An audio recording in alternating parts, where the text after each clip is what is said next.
แต่ละสถานีก็มีครูบาอาจารย์พระสงฆ์องค์สังฆเจ้าส่วนหนึ่งได้ดูแลควบคุมรายการและบางสถานีก็เป็นสถานีสาธารณะสถานีคลื่นชุมชนคลื่นสาธารณะก็ได้เชื่อมสัญญาณไปออกอากาศก็ขอขอบคุณผู้เกี่ยวข้องของสถานีผู้จัดการสถานีเจ้าของสถานีดีเจที่ควบคุมดูแลสถานีทุกคนทุกท่านที่ได้ร่วมบุญร่วมกุศลแบ่งปันเวลาดีๆนี้มาให้ศรัทธาญาติโยมทั้งหลายได้เสพสดับรับฟังพระธรรมเทศนาจากครูบาอาจารย์พระนักจัดรายการหลายรูปหลายองค์ที่พลัดเวียนเปลี่ยนกันมาจัดรายการตั้งคลื่นสถานีของเฮาแห่งนี้วันนี้พบปะกันวันพุธศรัทธาญาติโยมวันพุธที่วันที่26นะผิดก็ถูกพอกรรมอาตมาหลงวันและเนื้อศรัทธามาวันนี้วันที่2วันพุธที่26เดือนกุมภาพันธ์2568ศรัทธาญาติโยมอีปล่อยอีแม่ทั้งหลายวันนี้จริงๆแล้วที่ศรัทธาญาติโยมจะรู้ว่าวันพุธน่ะเป็นวันพักผ่อนท่านอาจารย์สมชาติแต่มักจะมีโอกาสได้แทนครูบาอาจารย์อยู่เป็นประจำเนืองทุกวันพุธก็เป็นอย่างนั้นเนาะตอนนี้15 ถึง 17 นาฬิกาแทนท่านอาจารย์ใหญ่พระครูอภิวัฒนวิกรมท่านอาจารย์ไปงานศพอยู่ศรัทธายังบ่ได้กลับมากำเตือก็มีภาระธุระมากมายหลายอย่างที่จะต้องดำเนินการที่จะต้องทำตอนนี้ก็ได้ไปงานศพนะก็แจ้งมาให้อาตมาทราบสักก่อนหน้านี้15 นาทีเข้ารายการแทนได้ก่อว่างก่อตันก่อนะความจริงก็คือว่างทุกวันช่วงนี้นะเพราะบ่ได้อย่างเดิน อย่างเดียวพอหันข้อความจากอาจารย์มาก็พยายามว่าจะยุติไหนเพื่อจะจัดรายการให้มันสะดวกให้มันสะดวกกับการที่จะต้องนั่งเป็นเวลา2 ชั่วโมงสะดวกในการที่ว่ามันจะเสียงตีข้างต่างเสียงรถเสียงลาบ่ปรบกวนต่อใดตะกี้จริงๆแล้วตอนตะกี้ก็พักอยู่ที่หัวห้างนาที่ห้างตรงห้างนาอยู่ อยู่ปึ้นเข้าฉ่ำชาแต่ว่ามันใกล้ถนนเสียงรถปึ้งไปปึ้งมาโอ้เหลือเวลา15 นาทีก็ได้เอาตั้งหน้าเป็นไปนายันมาถึงที่นี่สถาก็มาถึงที่วัดศรีชุมตำบลวัดศรีชุมตำบลนั้นตำบลแม่ใจอำเภอแม่ใจจังหวัดพะเยาสถาก็พอดีว่าในวัดนี่ก็สัปยะดีมากมาถึงก็มาตั้งเครื่องออกอากาศพอดีมาปะครูบาอาจารย์เปิ้นนั้นออกมาหาพอดีก็กราบไหว้สาขออนุญาตเปิ้นว่าท่านอาจารย์ผมขออนุญาตจอดพักจัดรายการตรงนี้สัก2 ชั่วโมง เปิ้นก็ทำหน้าอนุญาตเนาะก็ต้องขอบคุณครูบาอาจารย์นะศรัทธาญาติโยมวันนี้ได้เดินทางมาตั้งแต่ตอนเช้านะมาถึงที่นี่แต่คืนนี้นอนอยู่ที่ป่าจ้าบ้านห้วยบงเนาะกี่กิโลเดินมาถึงขนาดนี้เนาะได้กี่กิโลวัดห้วยบงขอเราว่าได้กี่กิโล17 กิโลสถา17 กิโลเดินมาตั้งแต่เจ้าละมาถึงที่นี่ได้17 กิโลอยู่ เรือแฮมสัก 2-3 กิโลเนาะที่จะไปถึงวันนี้บ่ถึงเช้าวันนี้เดี๋ยวจะไปถึงป่าจ้าบ้านสีถ้อยเนาะห่างจากนี้ไปประมาณกิโลป่าย2 กิโลประมาณนี้แต่กี่โยมเป็นโทรไปหาโยมที่แรกนัดโยมว่า4 โมงพบกันที่ป่าจ้าสีถ้อยแต่พอดียังจัดรายการยังอีกก็เลยบอกเพิ่นว่า4 โมงคงบ่ถึงป่าจ้าสีถ้อยอยู่ที่วัดศรีชุมอยู่ฉะนั้นถ้าศรัทธาญาติโยมจะพบกันก็ขยับเวลาเลื่อนออกไปหน่อยเนาะโยมแม่คำบ้านสันขวางเปิดนัดพบอาตมาที่ป่าจ้าซึ่งจัดรายการที่นี่เสร็จแล้ว17 นาฬิกาก็5 โมง ก็จะออกเดินทางไปแหมประมาณ1 ชั่วโมงนักศรัทธาก็จะไปถึงป่าจ้าบ้านสีถ้อยวันนี้17 กิโลผ่านมาแล้วได้เดินทางออกมาจากสุสานป่าจ้าบ้านห้วยบงตำบลแม่ปืมอำเภอเมืองจังหวัดพะเยาบัดนี้มาถึงตำบลแม่ใจอำเภอแม่ใจจังหวัดพะเยาแล้วศรัทธาข้ามมา1 อำเภอข้ามอำเภอเมืองเข้าสู่อำเภอแม่ใจแล้วก็จะไปสู่อำเภอพานจังหวัดเชียงรายต่อไปในวันพรุ่งนี้ศรัทธาหลายคนก็ติดตามเนาะติดตามว่าท่านอาจารย์สมชาติเดินถึงไหนแล้วบางคนก็แสดงความห่วงใยกลัวเรื่องฟ้าเรื่องฝนตอนนี้ก็ฟ้าฝนตกนักแก่แตะเนาะศรัทธาอีปล่อยแม่ตั้งหลายบางที่บางแห่งมันเป็นพายุลูกเห็บพ่องเนาะพายุที่บ่มีลูกเห็บแต่ว่าเป็นพายุฤดูร้อนปัดเอาหลังคาปัดเอาบ้านช่องหอของศรัทธาล้มเป็นหลังก็มีร้านค้าอาคารสถานที่ต่างๆได้รับความเสียหายวันก่อนที่อาตมาจะถึงที่บ้านห้วยบงนะโยมปอเนตก็ว่าบ้านก่อนหน้าเปิ่นอาตมาจำบ้านมาได้บะเฮ็บตกบางโป่งขามนะบ้านโป่งขามบะเฮ็บตกนักหนาวะศรัทธาบ้านหลายหลังได้รับความเสียหายหลังคาโดนลูกเห็บกับโพกกับพุลงไปศรัทธาแต่บ้านห้วยบงบ่เป็นหยังค่ำคืนที่ผ่านมาก็ได้ไปพักที่ศาลาป่าจ้าของบ้านห้วยบงจัดรายการอยู่โอ้มีคนมามีสิ่งมารบกวนลงหลังคาปกปัก กิ่งกระล่อมตกดินปกนะมีต้นไม้มีกิ่งไม้อยู่ข้างๆศรัทธาญาติโยมที่ฟังรายการพี่น้องห้วยบงว่าท่านอาจารย์ถ้าคืนเป็นจะได้พ่องอีหรอ ว่าเป็นยังไงล่ะก็ปกตินะได้เงียนเสียงปกปักที่ท่านอาจารย์จัดรายการบอกว่าเสียงปกปักนี่เสียงเป็นเสียงหน่วยไม้เนาะที่มันตกลงมาบนหลังคาบ่มีหยังนี่นะก็บอกศรัทธาเพิ่นศรัทธาก็กระซิบกระซาบเพื่อฟังว่าอาจารย์วันก่อนนี้มีคนบอกว่าโดนหลอกที่ฮันนะที่ป่าจ้าฮันว่าโดนหลอกอย่างใดมันไผไปหลอกอย่างใดเพิ่นก็เล่าให้ฟังว่ามีคนหนุ่มเพิ่นตายหนุ่มเนาะตายยังบ่ฮู้เนาะตายหนุ่มแต่จะตายเรื่องรถเรื่องลานี่กันเนาะแล้วเพิ่นก็หลอกอีนะอาตมาก็ว่าไปแล้วก้าแต่คืนมานี่มหารมีไผมีกับน้องหมาตัวหนึ่งมานอนเป็นเปื่อนตะคืนสะดุ้งสะเด็นย่ำใส่เปื่อนเนาะแต่บ่ได้ตกใจเพราะว่าย่ำลงไปนี่ได้ยินเสียพอมันบาดใจลักษณะเป็นอย่างอื่นเป็นสัตว์ มีขนอยู่กลมพอเป็นน้องหมา น้องหมาแดงไปนอนตัวแต่คืนนะก็ป้องกันพระธุดงค์อยู่คืนหุ่งไปนอนเฝ้าอยู่หันตอนเจ้า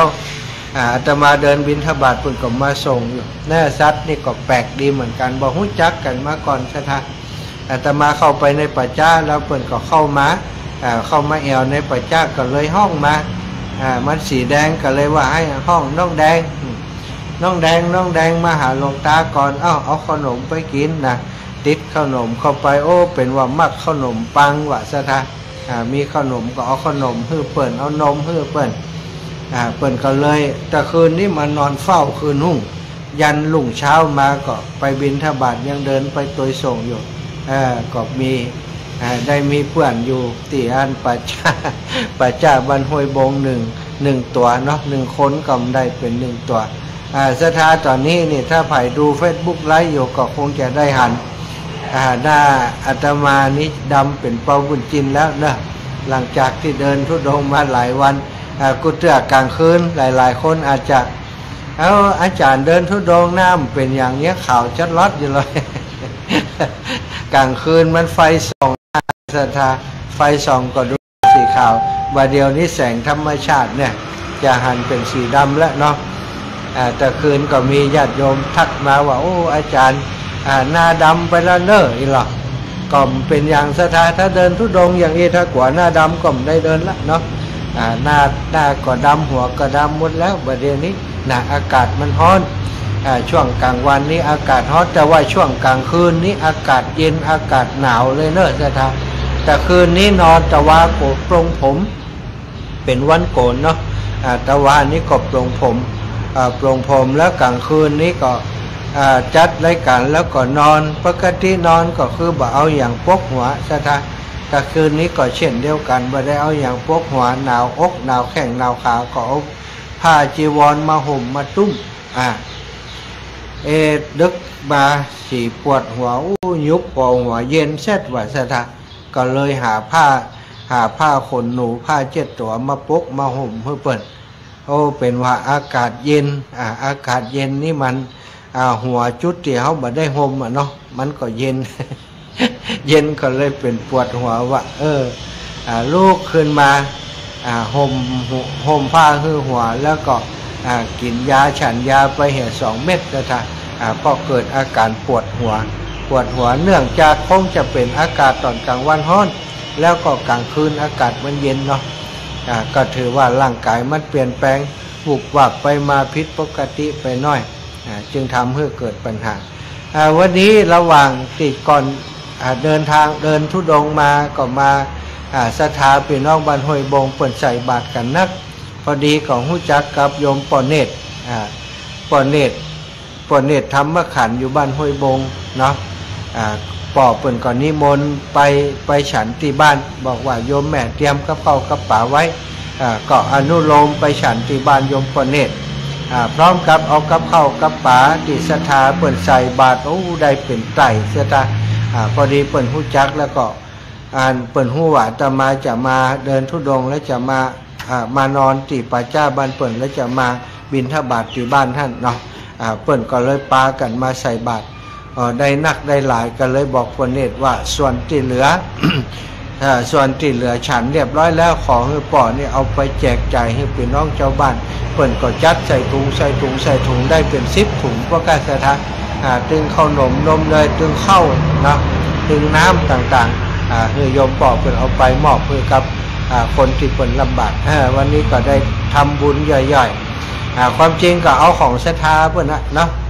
ปั่นป้อนขึ้นแล้วเป็นของเขาก็เอาไปบริจาคเอาไปทำบุญต่อบุญให้กับศรัทธาเปิ่นเนาะศรัทธาวันนี้มาพบปะกันแล้วก็จะได้นำสารธรรมเรื่องราวดีๆมาฝากมาแบ่งมาปันให้ศรัทธาญาติโยมทั้งหลายอีปอยอีแม่ทั้งหลายวันก่อนได้อู้ถึงจิตใจที่ดีงามของมัคคะมนุษย์เนาะที่ได้สร้างกองบุญกองกุศลในเมื่อตอนเป็นมนุษย์เมืองคนจนได้ไปอยู่เป็นเทวดาอยู่บนสวรรค์มัคคะมนุษย์นี้ศรัทธาญาติโยมบัดใจมีคุณงามความดีแค่เป็นคนที่มีจิตใจเสียสละมีจิตอาสาทำประโยชน์เพื่อคนอื่นอย่างเดียวตัวของมัคคะมนุษย์นี่เป็นลูกที่กตัญญูเป็นลูกที่ดีมากๆเลยดูแลพ่อแม่ดูแลครอบครัวดูแลภรรยาและลูกๆอย่างดีโดยเฉพาะพ่อแม่นี่มัคคะมนุษย์นี่จะเคารพนับถือพ่อแม่ผู้ที่เป็นอาวุโสกว่าตนเสมอมาเป็นคนที่มีความอ่อนน้อมถ่อมตัวอันนี้เป็นคุณธรรมอย่างหนึ่งที่ทำให้เปิ้นได้ไปเกิดอยู่บนสวรรค์เป็นเทวดาศรัทธาญาติโยมทั้งหลายคนหลายคนทำดีกับคนอื่นทำดีกับคนอื่นเป็นคนมีจิตอาสาเป็นคนเสียสละกับคนอื่นแต่ว่ากับครอบครัวกับพ่อกับแม่บ่ค่อยใส่ใจอย่างเป็นว่าทำบุญกับคนอื่นเหมือนกับเป็นการทำบุญเอาหน้าอย่างจิตอาสานี่ก็เหมือนกันศรัทธาที่ผ่านมาเขาจะได้ยินเรื่องราวของคำว่าจิตอาสาเกิดขึ้นหลายบ่อนหลายที่หลายแห่งมีการระดมกันจดชื่อลงชื่อสมัครเป็นจิตอาสา จิตอาสาแล้วพอสมัครเป็นจิตอาสาก่อนจะได้ผ้าพันคอจะได้หมวกจะได้เสื้ออย่างมาเป็นมีตำแหน่งเป็นจิตอาสามีงานที่ไหนไปช่วยกันใส่เสื้อเหมือนกันใส่ผ้าผูกคอซุกหมวกเหมือนกันไปพัฒนาไปยะนู่นยะนี่ใส่เสื้อเลียมหมักไปซะไปขุดหลอกคลองไปทาสีไปเพียวพัดทำความสะอาดโน่นนั่นนี่เชื่อบอกเปลี่ยนกรรมแล้วสถานเก็บเลี่ยมหมักอยู่เหมือนเดิม ผ้าพันคอผูกคออย่างหล่ออย่างสวยทำงานย่ำตันแล้วกำเตือถ่ายรูปเอาไปโพสแล้วก็กลับบ้านอันนี้ก็มีจิตอาสาเห็นกลุ่มหนึ่งเรียกว่าจิตอาสาแต่งตั้งจิตอาสาสมัครไปทำงานแต่ว่าก็เป็นส่วนหนึ่งนะที่อู้ถึงว่าเป็นอย่างนี้แต่ส่วนหนึ่งเปิ่นก็ตั้งใจทำงานบางคนเป็นจิตอาสาโดยธรรมชาติแล้วก็ไปเป็นจิตอาสาเข้ากลุ่มด้วยเปิ่นแหมก็มีก็หันหลายคน100 คนนี่จะเป็นจิตอาสาแต่สักคน2 คนประมาณนี้สัก100 คนสักคน2 คนนะโอ้มันเกินไปก็มันหันอย่างอันแต่สถานบางทีเราไปที่ไหนหันคนนี่โอ้เปิ่นไปกันจัดนักแต่ว่างานจะได้มันบ่คืบหน้าหรือว่าได้งานน้อยได้งานบ่สมกับที่คนไปนักก็เพราะว่ามันบ่ได้มุ่งเน้นเรื่องของการจะทำงานจะเป็นจิตอาสาที่แท้จริงอย่างจริงใจฉะนั้นมันจึงมีอย่างเปิ่นจะอู้คำว่าจิตอาสาที่โดยที่บ่ต้องมีกลุ่มบ่มีเครือข่ายบ่มีผ้าผูกคอบ่มีการแต่งตั้งจิตอาสาแบบนี้อาจจะทำงานได้ดีกว่าคนที่เป็นจิตอาสาที่เพียงแต่ว่าเปิ่นแต่งตั้งไปแล้วบ่ได้ทำงานจริงวันนี้ได้มีโอกาสอู้กับศรัทธากลุ่มหนึ่งแต่พอดีไปเยี่ยมบ้านเนาะหลังจากที่ฉันเข้าที่บ้านปเนตรแล้วปเนตรก็อู้ให้ฟังเรื่องของงานญาติโยมที่ฟังรายการชื่อแม่บุญเสิร์ชนะครับเพิ่นเสิร์ชบุญเสิร์ชเพิ่นเป็นคนที่มีปัญหาพิการเรื่องสายตาเพิ่นฟังรายการอยู่เป็นประจำเพิ่นก็ใครหันหน้าอาตมาเพิ่นใครพบนี่นะหันหน้านี่ก็คงหันบาทีเนาะใครพบตัวเป็นจะเป็นอย่างใด เปิ้นก็สั่งปอเนตรไว้ว่าถ้าอาจารย์สมชาติมาเมื่อใดนี้ขอเหือป่าเปิ้นมาที่บ้านกินนะปอเนตรก็รักษาสัญญาพออาตมาแอวหามาฉันเข้าที่บ้านปอเนตรก็เล่าเรื่องนี้ให้ฟังก็เลยได้ไปแอวหาเปิ้นพอไปถึงบ้านเปิ้นก็อู้กันหลายเรื่องเนาะศรัทธาญาติโยมแต่มีเรื่องหนึ่งที่เปิ้นอู้กันแล้วก็มีคนรับรองนะปอเนตรอู้ถึงเรื่องว่าตัวของเปิ้นนี่เป็นคนเป็นอย่างไรบอกฮู้ตั้งแต่น้อยมาแล้วตั้งแต่ตัวเองนี่เป็นละอ่อนวัยหนุ่มวัยรุ่น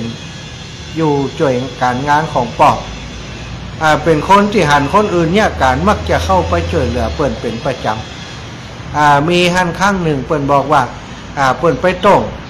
คณะที่เปิ้นไปตรงจะไปช่วยงานปอกเปิ้นปั้นคณะหรือว่าแย่อย่างสักอย่างเนี้ยเนาะก็ไปป้าใส่คนเปิ่นแบกเข้า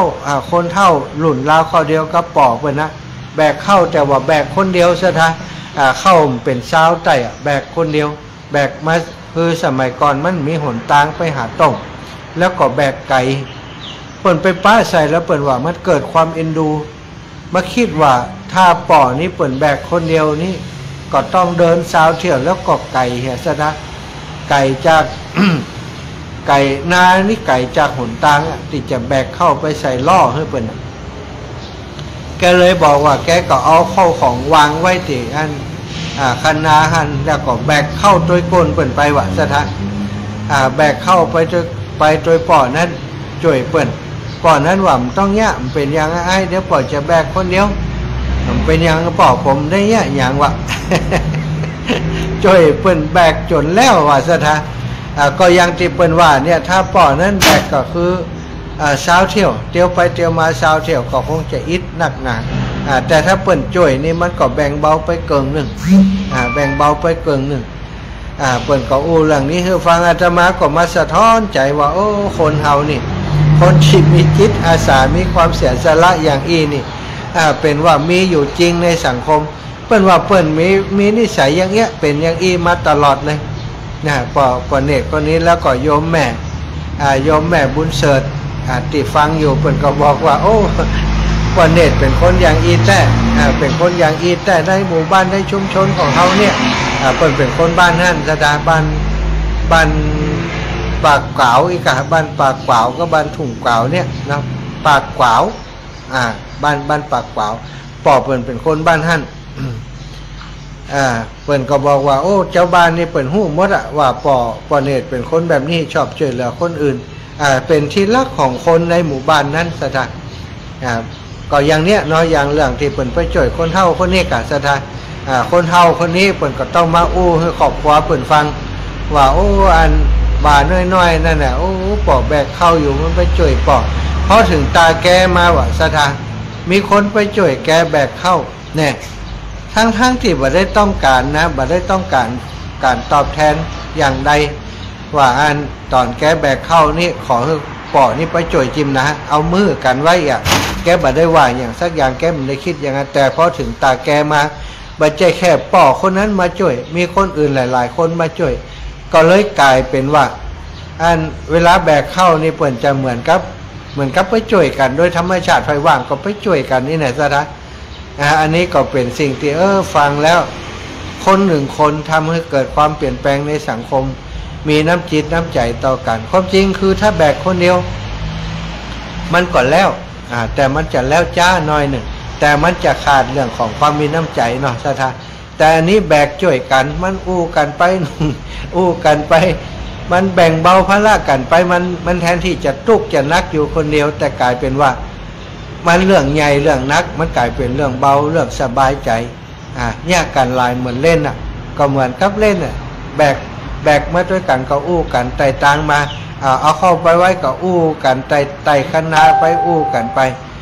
ได้แลกเปลี่ยนความรู้สึกดีๆต่อกันอาตมาฟังเปิ่นอู้เรื่องนี้กลับมานึกย้อนเนาะสถาในสมัยที่เฮาเป็นละอ่อนนี่ในให้นาสมัยก่อนนี้มันต่างคนต่างนะสมัยก่อนอย่างนานี่ตั้งแต่ไถตั้งแต่ไถเพียจนกว่าจะได้ปลูกนานี่สถาเปิ่นอยู่นอนตรงกันเป็นเดือนนาเวลาช่วงเกี่ยวเข้าก็ต่างคนต่างนะบ่ได้ช่วยกันบ่ได้เอามือกันระยะหลังมาถึงจะหันว่ามีการเอามือกันพ้องมีการจ้างกันพ้องสมัยก่อนนี่จะหาคนเอามือนี่ยากสถานแต่ณปัจจุบันก็หันว่าเกี่ยวกับการเอามือนี่ก็มีกันเยอะเนาะเกือบจะทุกพื้นที่เอามือนี่ก็มันดีอย่างเสียอย่างเหมือนกันซะท่าบางคนนี่มีนานักแล้วไปเอามือเปิ่นนะไปเอามือเปิ่นไปเอามือก็บ่ใครแย่แต่นะประมาณว่าขี้ข้านกันเนาะคนทั้งหลายก็บ่ใครฮื้อเขาเอามือแต่บางคนก็ลึกเนาะไปเปิ่นบ่ฮื้อเปิ่นบ่อยากเอามือเปิ่นว่าเต็มแล้วมันเป็นเนี้ยจ่อยน้อยเดียวไม่ได้แต่ว่าคนอื่นเวลาไปจ่อยก็ต้องจ่อยแต่เนี่ยตัวเองนี่มาจ่อยเปิ่นก็ล็อกก็แก๊กบ่ค่อยแย่แต่ต้องการเอามืออย่างอีก็มีสถาแต่ว่าคนที่ไปจ่วยเอามือแต่เปิ่นก็อย่างที่เปิ่นเอากันแต่ก็มีอยู่เนาะแต่หลายๆคนก็สะท้อนให้ฟังว่าโอ้เอามือบางทีก็อิดอาจารย์อิดอย่างใดก็จ่วยกันนั่งของเขาแล้วเลยมันเป็นน้ำแล้วอาจารย์เฮ้ยต้องไปเนี่ยของคนนั่นคนนี้ควรจะแล้วก็เป็นเดือนเหมือนกันถ้าเขาย่าลดถึงเดือนก็ถ้าเขาย่าคนเดียวก็เป็นเดือนเหมือนกัน เอาไปเอามามันก็เสมอกันแต่มันได้สังคมเนาะมันได้สังคมมันได้อู้ได้จะได้หันนิสัยของคนอื่นตัวให้นิสัยของตัวเก่าตัวว่าเผื่อแผ่แจจานกับคนอื่นมากน้อยเพียงใดอันนี้อู้ถึงเรื่องจิตอาสาสถาคนที่มีจิตใจเป็นจิตอาสาเป็นห้องว่าเป็นผู้ที่มีใจโพธิสัตว์อันนี้ก็เป็นคนเฉพาะกลุ่มเหมือนกันนะบางคนนี่จะมีจิตอาสาต่อเมื่อเปิ่นมีการถ่ายรูปกันเปิ่นมีผู้รักผู้ใหญ่มากันเปิ่นมีดารามากันแสดงตัวเป็นจิตอาสานะแต่ถ้ามีไผมาก็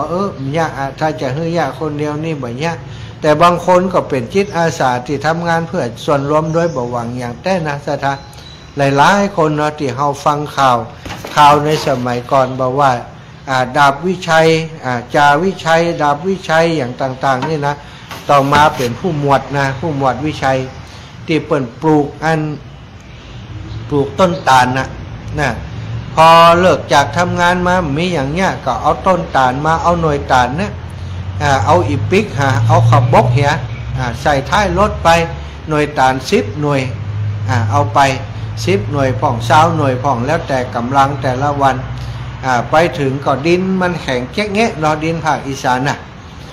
ดินแล้วก็ดินข้างถนนหนทางซุปเปอร์นี่มันตึงอย่างแข็งซะนะแต่แกบ่ย่อท้อแกก็ขุดไปขุดดินแข็งแป๊กแป๊กแป๊กไปขุดดินพอได้เป็นโล่งเป็นหลุมแล้วก็เอาหน่วยตาลเข้าบ่มไว้เอาเกลอนน้ำถอกน้ำเข้าใส่แล้วก็ขุดต่อไปแหมขุดไปปลูกไปขุดไปปลูกไปวันได้5 แกน10 แกนเนี่ยตึงวันจะได้เอาไปเอามาบ่เดียวทรายถนนทรายที่แกปลูกนั้นอาจารย์อาตมาจำมาได้บุรีรัมย์หรือว่าสุรินทร์เนี่ยสถานที่แกอยู่นั่นนะบ่เดียวนี้เป็นถนนทรายต้นตาลยาวสุดเหยียดเลยพอไปสุดลูกหูลูกตาเป็นถนนที่งดงามมีการกล่าวถึงเรื่องคุณงามความดีของเปิ้นแล้วก็ผู้หมวดวิชัยนี่เปิ้นบันให้กินคนเดียวเปิ้นบันเอาหน่วยตาลคนเดียวซะนะไผ่ใครได้ก็ไปเอาหน่วยตาลนั้นนะก็กลายเป็นอาชีพของพี่น้องเจ้าบ้านปัจจุบันนี้เจ้าบ้านก็ไปเอาหน่วยตาลที่อันผู้หมวดวิชัยเปิ้นปลูกไว้นั่นน่ะบักก่อนนี่ว่าเปิ้นเป็นคนบ้านะฝีบ้านะอันผู้หมวดผีบ้าตำรวจผีบ้านะหน้าที่จะเอาเวลานี้ไปเนี่ยการของตัวเก่าบ่สนใจบ่เนี่ยเอามาเนี่ยยังบ่ฮู้มันจะไปออกยังเอาดินแข็งแก๊กนะเอาข้าวตาลไปปลูกมันจะออกกะเอวซะท่าเอาไปเอามาคนที่ว่าก็อายไปตามๆกันต่อมาคนที่ว่าเนี่ยก็กลายเป็นว่ามาชื่นชมผู้หมวดวิชัยว่าถ้าบ่มีเปิ้นบางเมืองนั้นคงจะแห้งแล้งคงมีไผสนใจและคงมีอาชีพใหม่ๆเกิดขึ้นบัดเดี๋ยวนี้อาชีพที่เกิดขึ้นจากต้นตาลที่ผู้หมวดวิชัยเปิ้นปลูกไว้ในสถานขายหน่วยตาลขายน้ำตาลนะแล้วก็ขายใบตาลทำเป็นผลิตภัณฑ์ต่างๆที่ทำจากอันต้นตาลนั้นตั้งแต่หน่วยตั้งแต่ใบตั้งแต่อย่างมานี่ได้ใช้ประโยชน์หมดนี่สถาเกิดจากความเสียสละของคนเพียงคนเดียวคนเดียวทำเป็น10 ปีนะมันจะทำวัน2 วันนี่สถาการที่จะเป็นผู้ที่มีความเสียสละมีจิตอาสาที่แท้จริงนี่มันจะต้องอดทนมันจะต้องมีจิตใจที่นักแน่นอดทนเบาวันไหวง่ายๆโดนว่าโดนด่าโดนเยาะเย้ยโดนทางแกบ่ได้สนใจบ่ได้สนใจต้นใดที่มันออกแล้วเอาน้ำไปหดไปดูแลอยู่อย่างนั้นสถานแกบอกว่าทำไปทุกวันมันเหมือนเป็นหน้าที่มันเป็นความสุขมันเป็นความสุขพอได้ทำหน้าที่ตรงนั้นมันมีความสุขยิ่งต่อมาที่ต้นตาลมันใหญ่ขึ้นแล้วเจ้าบ้านได้ใช้ประโยชน์แกบอกว่าแกยิ่งมีความสุขมากขึ้นนักขึ้นความที่จะไปโกรธไปเกลียดคนที่จะมาเอาหน่วยตาลความที่จะไปโกรธไปเกลียดคนที่เคยว่าแกกันแน่แกตอนแกทำนี่มันบ่มีว่ะสถานมันบ่มีเกิดขึ้นมันมีแต่ความสุขที่ได้หันความสำเร็จที่เกิดขึ้นจากการที่แกทำแกเริ่มทำตั้งแต่วันแรกจนวันที่ต้นตาลของแกใหญ่ปัจจุบันนี้สถาอยากจะไปแอวถนนเส้นนั้นก็ยังมีอยู่ไปเสิร์ชในอินเทอร์เน็ตดูว่าถนนสายนั้นเป็นถนนยังอยู่ที่ไหนปัจจุบันนี้ยังมีอยู่ก็บัดเดี๋ยวนี้ต้นตาลของเปิ้นเป็นอย่างใดพ่องเนาะผู้หมวดวิชัยปลูกต้นตาลลองพอมีกัมมีสถาพอลุกเปิ้นอยู่ที่ไหนเปิ้นปลูกต้นตาลที่ไหนเขาสามารถเข้าไปพอได้เข้าไปพอเขาจะได้หันว่าเนี่ยคนจิตอาสาคนที่มีจิตอาสาเพิ่นก็ขยันทำเนาะอย่างท่านผู้หมวดวิชัยที่อาตมาอู้ถึงนี่สถาแต่กว่าที่เพิ่นจะประสบความสำเร็จมันก็ใจเวลาใจความอดทนขอดูว่าผู้หมวดวิชัยปลูกต้นตาล เปิดปลูกที่ในดาบวิชัยเนาะปิดตำนานบัดเดี๋ยวนี้เพิ่นได้เสียชีวิตไปแล้วผู้หมวดวิชัยปลูกต้นไม้ปลูกต้นตาลเปิดประวัติดาบวิชัยประวัติดาบวิชัยสุริยุทธอดีตตำรวจฉายาคนบ้าปลูกต้นไม้ในดาบวิชัยนี้ร้อยตำรวจตรีวิชัยต่อมาเปิดเป็นผู้หมวดนาสดาเป็นร้อยตำรวจตรีต่อมาเป็นผู้หมวดวิชัย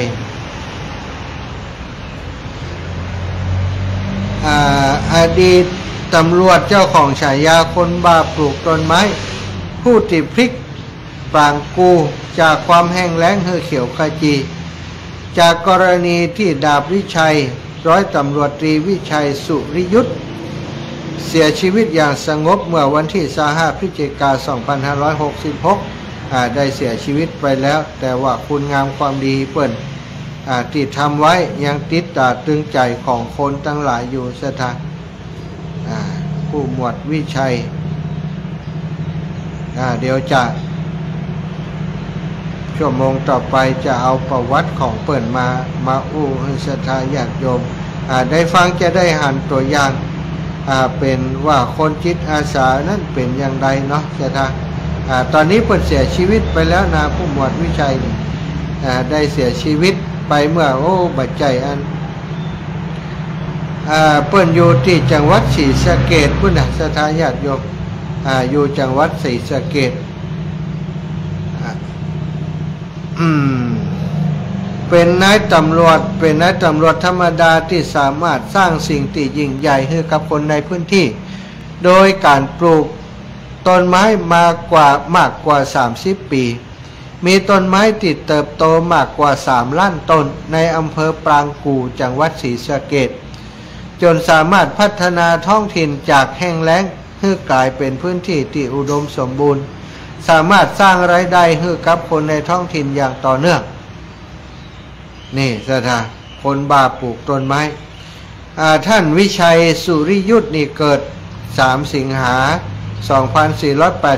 2489อยู่ที่อำเภออุทุมพรพิสัยจังหวัดศรีสะเกษเป็นลูกคนที่3จากจำนวนทั้งหมด6 คนพ่อแม่มีอาชีพชาวนาฐานะทางบ้านยากจนอาศัยอยู่ในอำเภออุทุมพรพิสัยจังหวัดศรีสะเกษขณะที่ตั้นเรียนอยู่ชั้นมัธยมศึกษาปีที่2แม่เปิ้นก็เสียชีวิตทำให้พ่อของดาบวิชัยต้องทำนาเพียงคนเดียวและก็ดาบวิชัยก็ต้องรับจ้างทำงานสารพัดบ่ว่าจะเป็นกรรมกรก่อสร้างจับกังกระทั่งได้ศึกษาต่อที่โรงเรียนศรีสะเกษวิทยาต่อมาได้ศึกษาโรงเรียนพลตำรวจจังหวัดนครราชสีมาแล้วก็ได้สำเร็จหลักสูตรนักเรียนพลตำรวจจากนั้นก็ได้รับการบรรจุเป็นข้าราชการตำรวจเมื่อปี 2511 ประจำอยู่สถานีตำรวจภูธรอำเภอเมืองศรีสะเกษและต่อมาปี 2513 ย้ายมาประจำที่ตำรวจภูธรอำเภอปรางกู่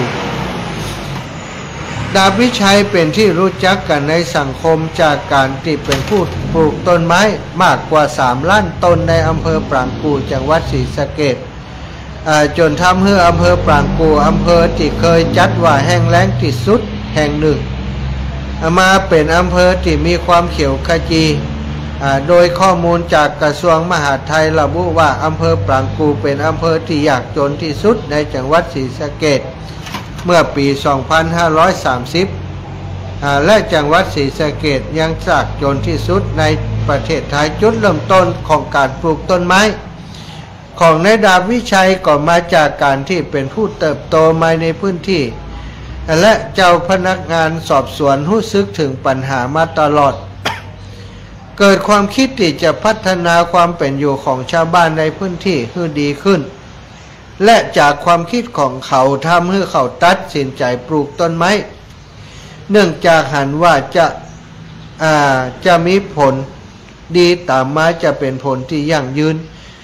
เป็นประโยชน์ให้ไปถึงคนรุ่นลูกรุ่นหลานนับตั้งแต่ปี 2531 เป็นต้นมา ทุกเช้าและหลังเลิกงานท่านในดาบวิชัยจะขับจักรยานยนต์ตระเวนปลูกต้นไม้ไปตามพื้นที่ต่างๆในอำเภอปรางกูโดยในระยะแรกชาวบ้านก็มองว่าเป็นคนบ้าและแม้ว่าจะถูกสังคมมองไปในทางนั้นท่านในดาบวิชัยก็ไม่ได้สนใจก็ยังปลูกต้นไม้ไปเรื่อยๆสถาปี 2541 10 ปีผ่านมาสังคมเริ่มหันผลจากการปลูกต้นไม้ของเขาเกิดของการปลูกต้นไม้ในที่สาธารณะเพื่อส่วนรวมเกิดขึ้นได้แก่รณรงค์ปลูกต้นยางนาเพื่อจะเอาไว้สร้างอาคารบ้านเรือนรณรงค์ปลูกต้นตาลซึ่งเป็นพืชสารพัดประโยชน์รณรงค์ปลูกต้นคูนต้นไม้ประจำภาคอีสานและประจำชาติไทยรณรงค์ให้เปลี่ยนการทำนาปีเป็นไร่นาสวนผสมจนทำให้อำเภอปรางกูกลายเป็นอำเภอที่อุดมสมบูรณ์อีกทั้งต้นไม้ที่เขาปลูกนั้นก็สามารถสร้างอาชีพให้กับชาวบ้านในอำเภอนั่นใดอย่างเช่นถนนต้นตาลซึ่งปัจจุบันสามารถนำมาสร้างประโยชน์มากมายสร้างรายได้ให้กับชุมชนปี 2543 ประชาคมอำเภอปรางกูทั้ง10 ตำบลได้พร้อมใจกันลงมติใจ4 โครงการนั้นลงละกล่าวเป็นคำขวัญของอำเภอปรางกูว่าปรางกูอยู่ในป่ายางกลางดงตาลบานสะพรั่งดอกคูณบริบูรณ์ไร่นาสวนผสมนี่ก็จากคนหนึ่งจากการปลูกป่าสู่เกียรติยศของชีวิตการปลูกต้นไม้ของดาบวิชัยที่ทำมานานนับทศวรรษนั้นในปีพุทธศักราช 2548 ได้รับพระราชทานยศเป็นกรณีพิเศษเป็นร้อยตำรวจตรีจากการอุทิศตนต่อประเทศชาติก่อนจะเกษียณอายุราชการในปี 2549 คณะดำรงตำแหน่งผู้บังคับหมู่งานป้องกันปราบปรามสถานีตำรวจภูธรอำเภอปรางกูคณะเดียวกันระหว่างการรับราชการตำรวจเมื่อปี 2526 ในดาบวิชัยได้รับเครื่องราชอิสริยาภรณ์อันมีเกียรติยศยิ่งมงกุฎไทยชั้นที่ 5 เบญจมาภรณ์มงกุฎไทยช่วงปี 2559 ชื่อของดาบวิชัยปรากฏต่อสื่อมวลชนอีกครั้งโดยมีการรายงานว่าดาบวิชัยนั้นมีอาการป่วยหลายโรคเช่นโรคหัวใจโรคไตกระทั่งเกิดข่าวเศร้าว่าดาบวิชัยจากไปอย่างสงบเมื่อคืนวันที่ 25 พฤศจิกายน 2566 ในวัย 77 ปีอายุได้ 77 ปีสถาอันนี้ก็คือประวัติของท่านที่คนทั้งหลายได้รู้จักสถาคนหนึ่งนะมีจิตอาสามีความเสียสละสามารถสร้างประโยชน์ให้กับคนมากมายได้นี่ก็เรื่องคนเสียสละตะกี้ของโยมปอคนหนึ่งโยงมาถึงเรื่องของท่านนายดาบตำรวจวิชัยอันนี้ก็เป็นคนมีความเสียสละที่มีผลงานประจักษ์คือศรัทธาญาติโยมได้หันเข้าไปพอได้ศรัทธาเรื่องราวดีๆอย่างนี้ควรที่ลูกหลานเยาวชนรุ่นใหม่ของเฮาหรือว่าคนหมู่เฮาทั้งหลายเนี่ยควรจัดตระหนักได้พูดถึงได้เล่าถึงจะได้เป็นตัวอย่างเป็นแบบเบ้าแบบอย่างให้คนที่มีจิตอาสาได้นำไปเป็นแบบอย่างในการดำเนินชีวิตสร้างประโยชน์ให้กับสังคมส่วนรวมเป็นการพัฒนาประเทศชาติไปในตัวอำเภอปรางกูที่ท่านผู้หมวดวิชัยอยู่เนาะปัจจุบันนี้เป็นพื้นที่ที่ได้รับการกล่าวขานว่าเป็นพื้นที่ที่มีต้นไม้เขียวขจีมีต้นตาลเยอะนะแล้วก็เป็นพื้นที่ที่มีการทำไร่นาสวนผสมประสบความสำเร็จโดยความเสียสละของคนหนึ่งคนศรัทธาญาติโยมตอนนี้เวลา15:46-47 นาทีจะปั่นเวลาศรัทธาอีปออีแม่ที่อยู่ตั้งบ้านตั้งจองได้โทรมาแสดงความคิดเห็นเรื่องความมีจิตอาสาศรัทธาญาติโยม ได้รับความช่วยเหลือจากผู้มีจิตอาสาคนใดพ้องที่จำได้จำความได้ลองโทรมาอูมาจากกันดูเนาะ0808441733ถวายความเคารพครับหลวงตาโอ้เจ้าอาจารย์โอ้ไปคนอื่นก็ได้ดีนะตอนนี้แกไปไหนแล้วไปอยู่สวรรค์ไปดีแล้วเนาะวิมานแกนี่คงจะสวยเนาะลื่นลมน่าอยู่เนาะอย่าไปแย่งกันแล้วกันก็ทำดีแล้วอ่ะคนต่างทำไปละเนาะเป็นคนตีอ่ะคนอย่างนี้น่ายกย่องสรรเสริญมากทำปลูกต้นไม้30 กว่าปีอายุพ่อผมนะ77นะเหรอ70ตุลาเนี่ย77ยังไม่ถึงดีแต่ว่าแกไปเมื่อปี66แล้วแกจะแก่กว่าหลวงตาหน่อยเนาะปีเดียวกันนี่ไม่แกตายปี662566อายุมากกว่ามากกว่า2 ปีของผม77อ่ะจ่าหลวงตาตุลาเดือนตุลาแล้ว77สาธุหลวงตาครับขอบคุณหลวงตามากแม่ประพินหน่อแก้วไม่สาวเจ้าไม่เอาพะเยามาแม่ใจเพ่แม่ใจถึงแม่ใจไหนเจ้าเนี่ยตำบลแม่ใจแม่วัดสีชุมตำบลแม่ใจอำเภอแม่ใจจังหวัดเข้าไปแม่ใจเราได้แก่อันนั้นนี่อันถนนหลวงถนนใหญ่โยยแม่เจ้าเข้าแม่ใจเราอาจารย์จะเข้าแม่ใจเราทำมันต้องเข้าไปแหมล่ะทำเข้าก็ไอแม่ไปตามถนนหลวงจะไปตามเมืองพานไปกับแถวถนนหลวงอย่าไปฟานกันเจ้าแม่บุกเบากับอยู่ฟานอยู่ไหนฮะน่ะอยู่บ้านหลงหลอดหลงหลอดเขาจะเข้าไปตั้งสันละครน่ะแม่จะเดินไปสันละครแหละไปถ้าไก่ที่จัดพงแย่กันจะเร็วไปสังซีแย่กันจะเดินไปอันน้อยจะถึงบ้านหลงหลอดบุกเบาอยู่อันเจ้าเปิดไปใหญ่อย่างไปกล้าขายกะลูกบ่าวทำงานเนี่ยทำงานเหมือนอยู่เทศบาลอยู่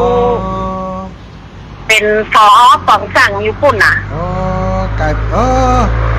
ตีวันนั้นตีป้าแฟนเปิ้ลนะก้าใช่อันนั้นตีแหมพ้นแหละนี่แหมพ้นดาวแหมพ้นอันนั้นตีไปเปิ้ลแต่ว่าเปิ้ลตั้งนี่อยู่มีครอบครัวอยู่วันแล้วตั้งรักฐานอยู่วันหมดแล้วนะว่าโยเพศก็จำเป็นเนาะชอบตั้งเพศเจ้า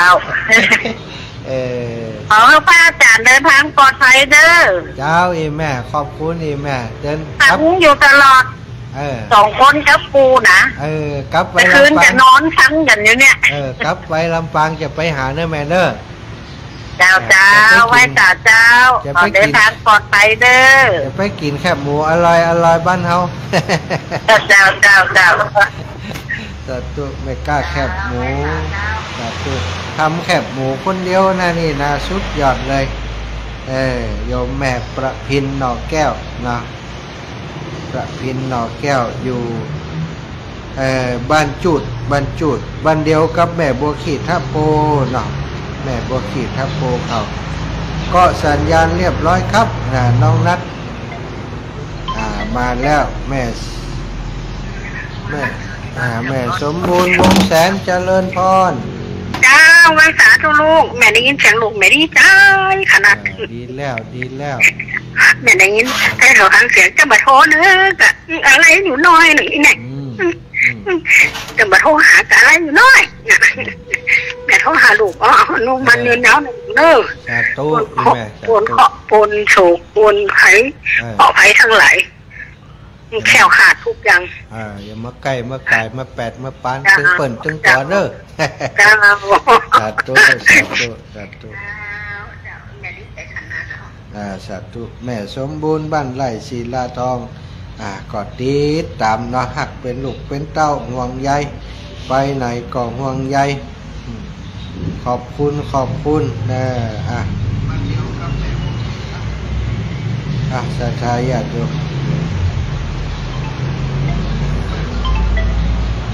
เจริญพรจากไหนพอไอห้างชัด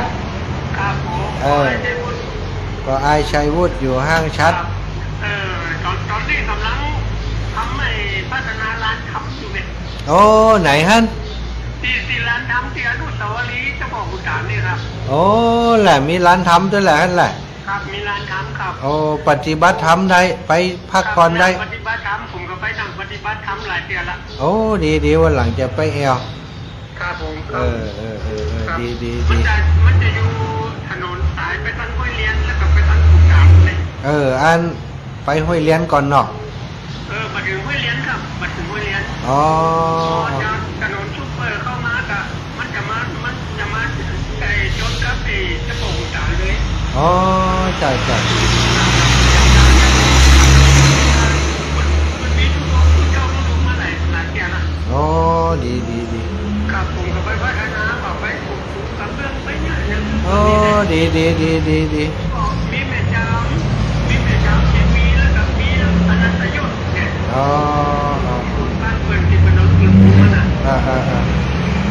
ผมก็ไปมาทำประตูแต่ห้องน้ำจะเปิดเดี๋ยวมีห้องน้ำนะเดี๋ยววันหลังจะไปแอวหาเนอะปอไอเนอะโทรหาได้เลยครับปอไอผมจะป้าไปเดียวจะโทรหาปอไอครับขอเดินทางด้วยความปลอดภัยเด้อปอไออย่างก็ตะกี้ปอไออย่างก็ปอไอชัยวุฒิครับปอไอชัยวุฒิสัตว์ตู้ปออายุ77 ปีบ้านเลขที่158ปอไอชัยวุฒิสัตว์ตู้เนอะปอไอเนอะสัตว์ตู้ปอไอชัยวุฒิอยู่ห่างชัดเจริญปอนพี่น้องแจงหัวลินเมียงฝางลูกพ่อแม่นี่ฟังอยู่เนอะเสียงมันนี่อย่างรบกวนมันเสียงพัดลมบัดมันบัดเบ็ดรถปากกาอายุ77 ปีอยู่แค่ถนนนี่อยู่ใกล้ถนนเสียงว่าแบบนี้นี่เสียงบัดใช่ใกล้ถนนนี่แม่ปอไอชัยวุฒิ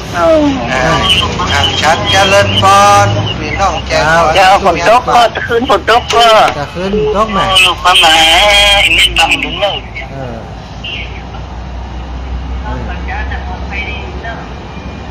เจริญพรไม่ย้ายพรจะกาเจ้านี่ไอ้กินน้ำกันกินน้ำtrờiกินเงี้ยtrời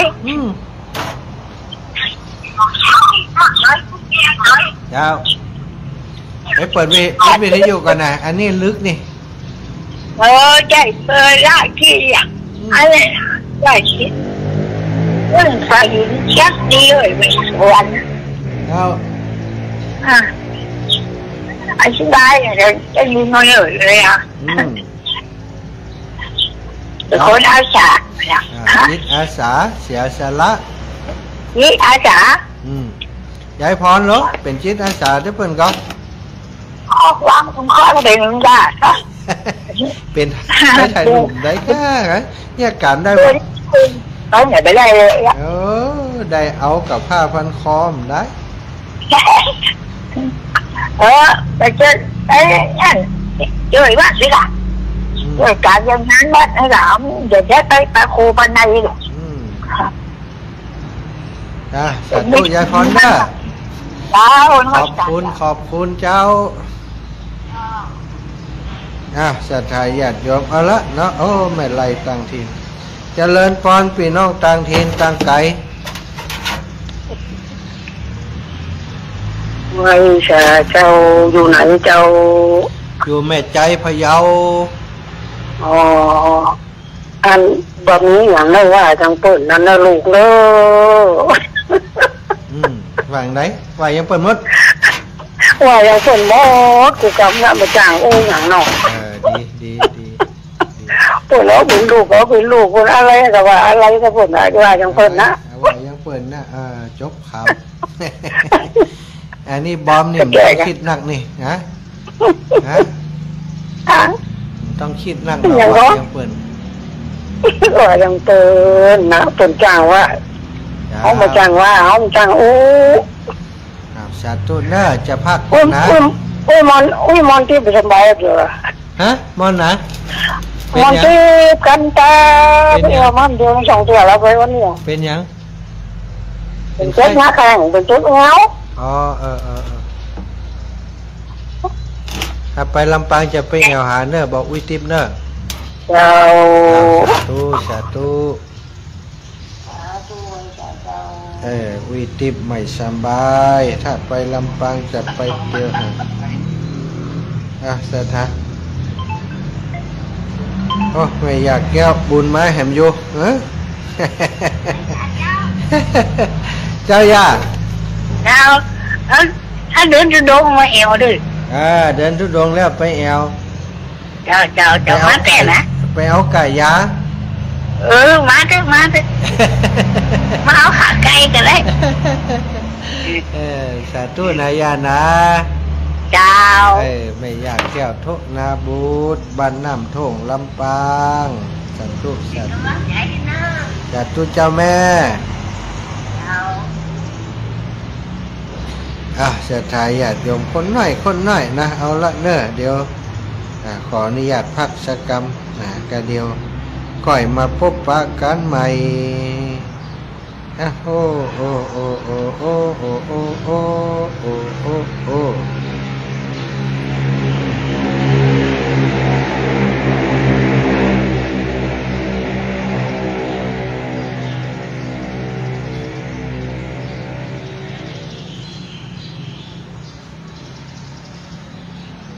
เสียใจวางเพลงธรรมะก่อน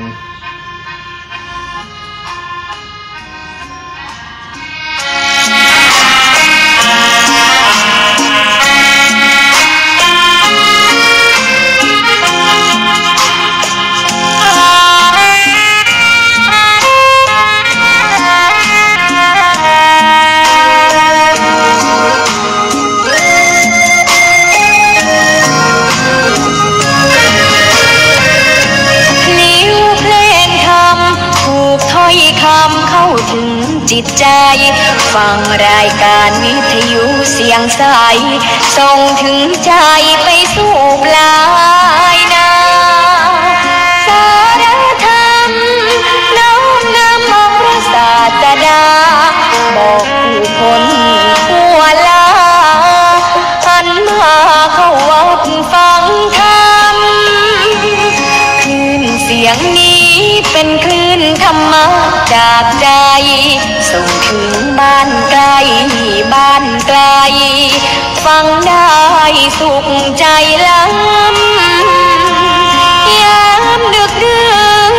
ค่ำคืนมีงานต้องทำเป็นคลื่นสารธรรม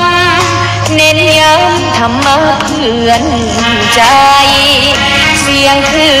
นธรรมบอกหลักธรรมให้คลายความเหงาฟังเสียงธรรมะเบาบอกเล่าถึงคนบ้านไกลสื่อธรรมะบอกละระหว่างหัวใจสื่อไปถึงสวงในเข้าใจหลักธรรมหลักดีผูกสัมพันธ์จิตใจร่าเริงฟังสาระธรรมะบันเทิงรื่นเริงในชีวิต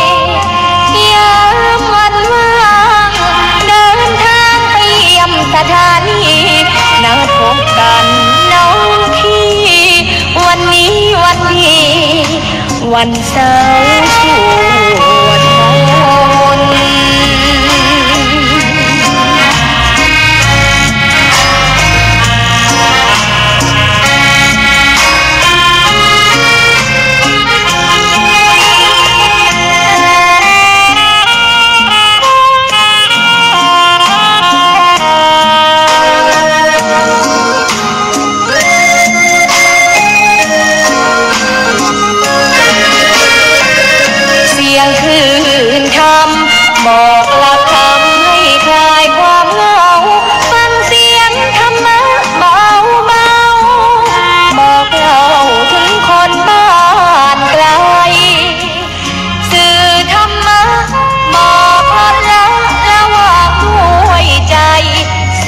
ไปถึง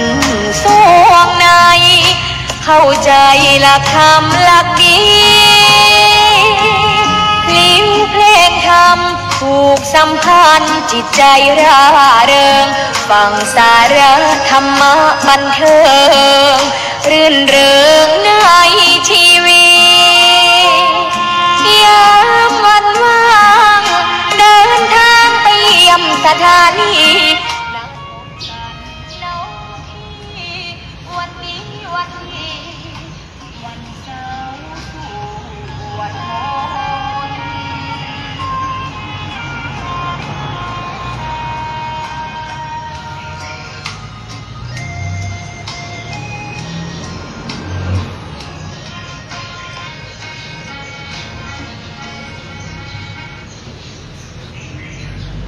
ศรัทธาญาติโยมจบลงไป ขออีกเพลงหนึ่งก็แล้วกัน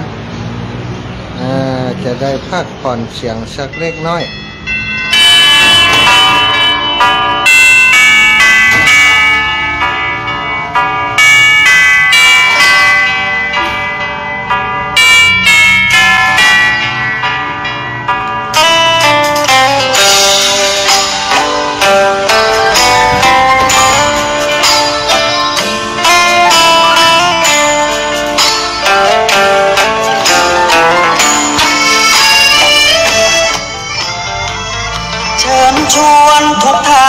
เข้าวัดเข้าวาฟังธรรมะจากหลวงตาเสริมชีวาให้สุขสดใสยึดมั่นหลักธรรมคำสอนไว้ให้ขึ้นใจความดีรีบทำกันไว้หญิงชายอย่าได้นายนี้เชิญชวนทุกท่านเข้าวัดเข้าวาทำบุญด้วยจิตศรัทธาบุญพาให้เราสุขีจะทำการใดนำใจในสิ่งดีดีทำบุญให้ทานวันนี้ไม่มีใครว่าใครชังสมัยก่อนประทับใจปู่ย่า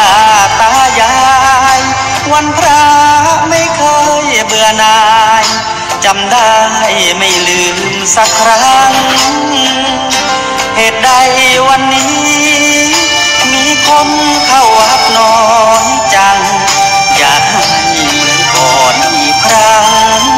ฝากความหวังกับคนรุ่นใหม่เชิญชวนทุกท่านเข้าวัดเข้าวารับศีลรับพรหลวงตาเสริมคุณค่าให้กับจิตใจกระทำความดีเรื่องนี้ไม่ต้องอายใครว่างจากการงานเมื่อใดเชิญชวนท่านไปทำบุญ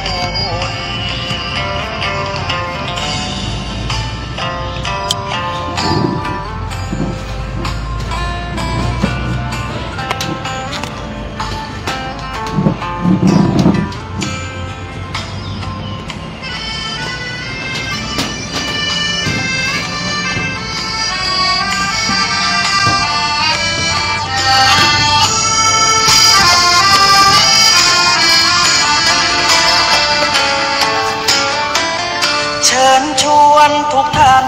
เข้าวัดเข้าวารับศีลรับพรหลวงตาเสริมคุณค่าให้กับจิตใจกระทำความดีเรื่องนี้ไม่ต้องอายใครว่างจากการงานเมื่อใดเชิญชวนท่านไปทำบุญกระทำความดีเรื่องนี้ไม่ต้องอายจากการงานเมื่อใดเชิญชวนท่านไปทำบุญ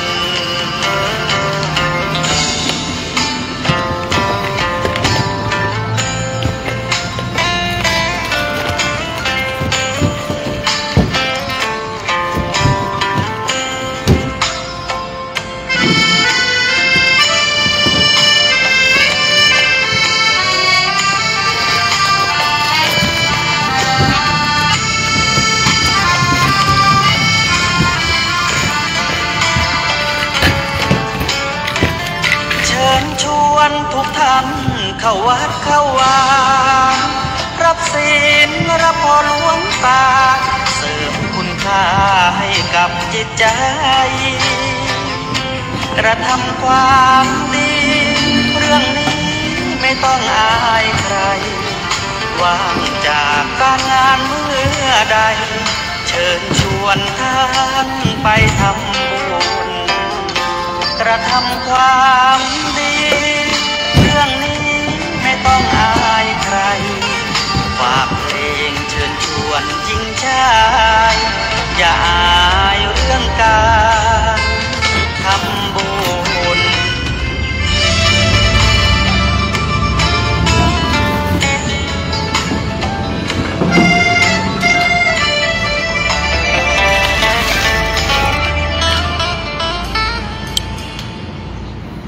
ศรัทธาญาติโยมทั้งหลายนะพอดีแบตเตอรี่ของตัวนี้หมดนะก็เลยได้ ยืดเยื้อไปหน่อยเพื่อจะชาร์จแบตของโทรศัพท์ไปตัวเนาะระหว่างการเดินทางก็จะเป็นประมาณนี้ศรัทธาญาติโยม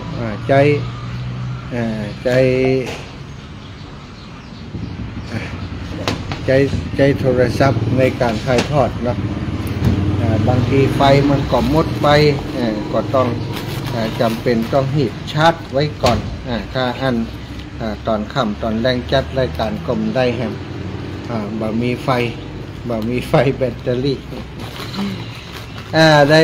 ได้จากกับศรัทธาญาติโยมไปเมื่อสักครู่ได้ถึงเรื่องราวของ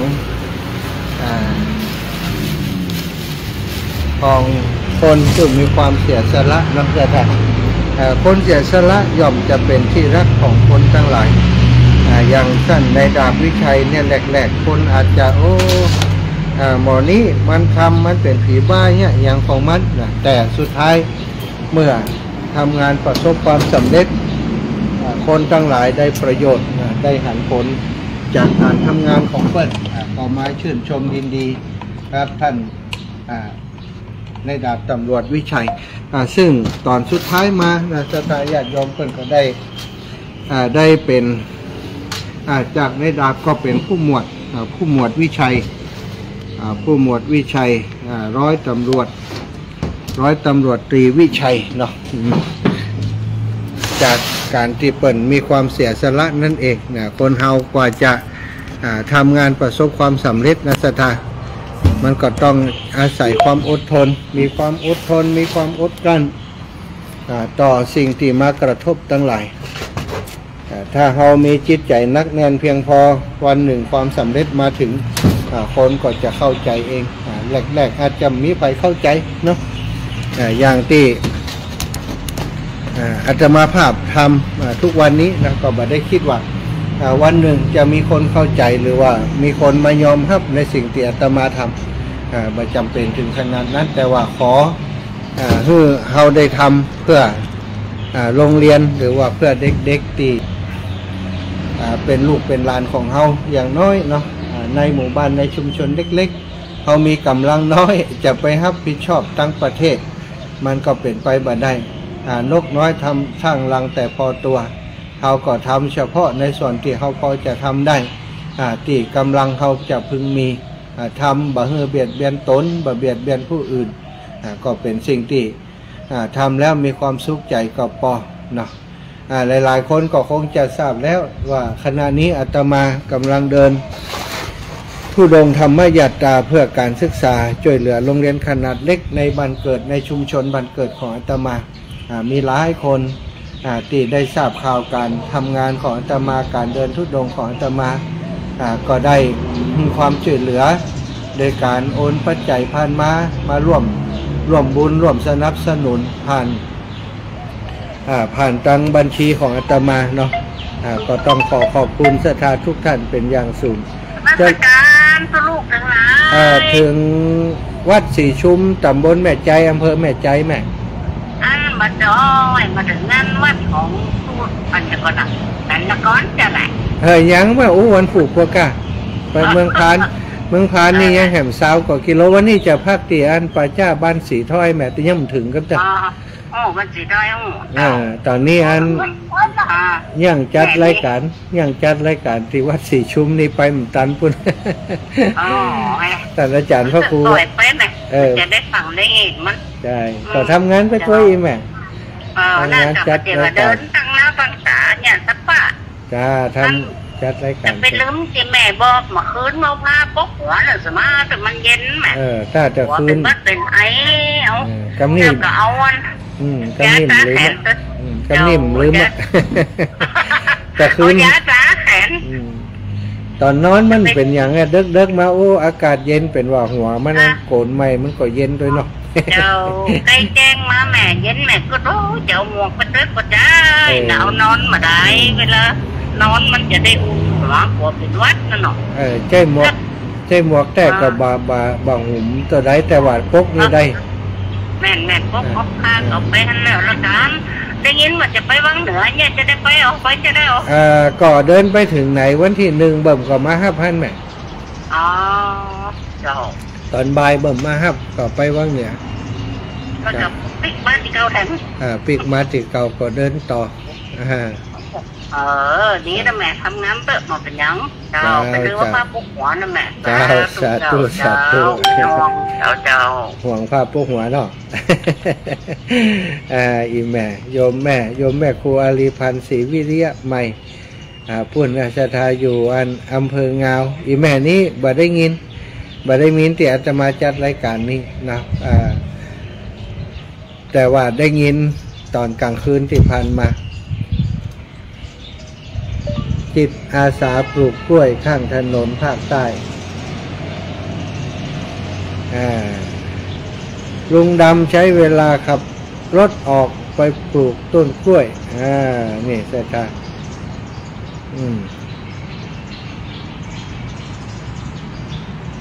เดี๋ยวขอดูหน่อยนะ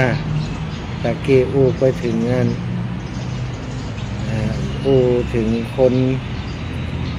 ท่านหมวดผู้หมวดเนาะผู้หมวดตอนนี้เป็นผู้หมวดแล้วผู้หมวดชัยแต่ก่อนที่จะเสียชีวิตคุณนะได้เป็นผู้หมวด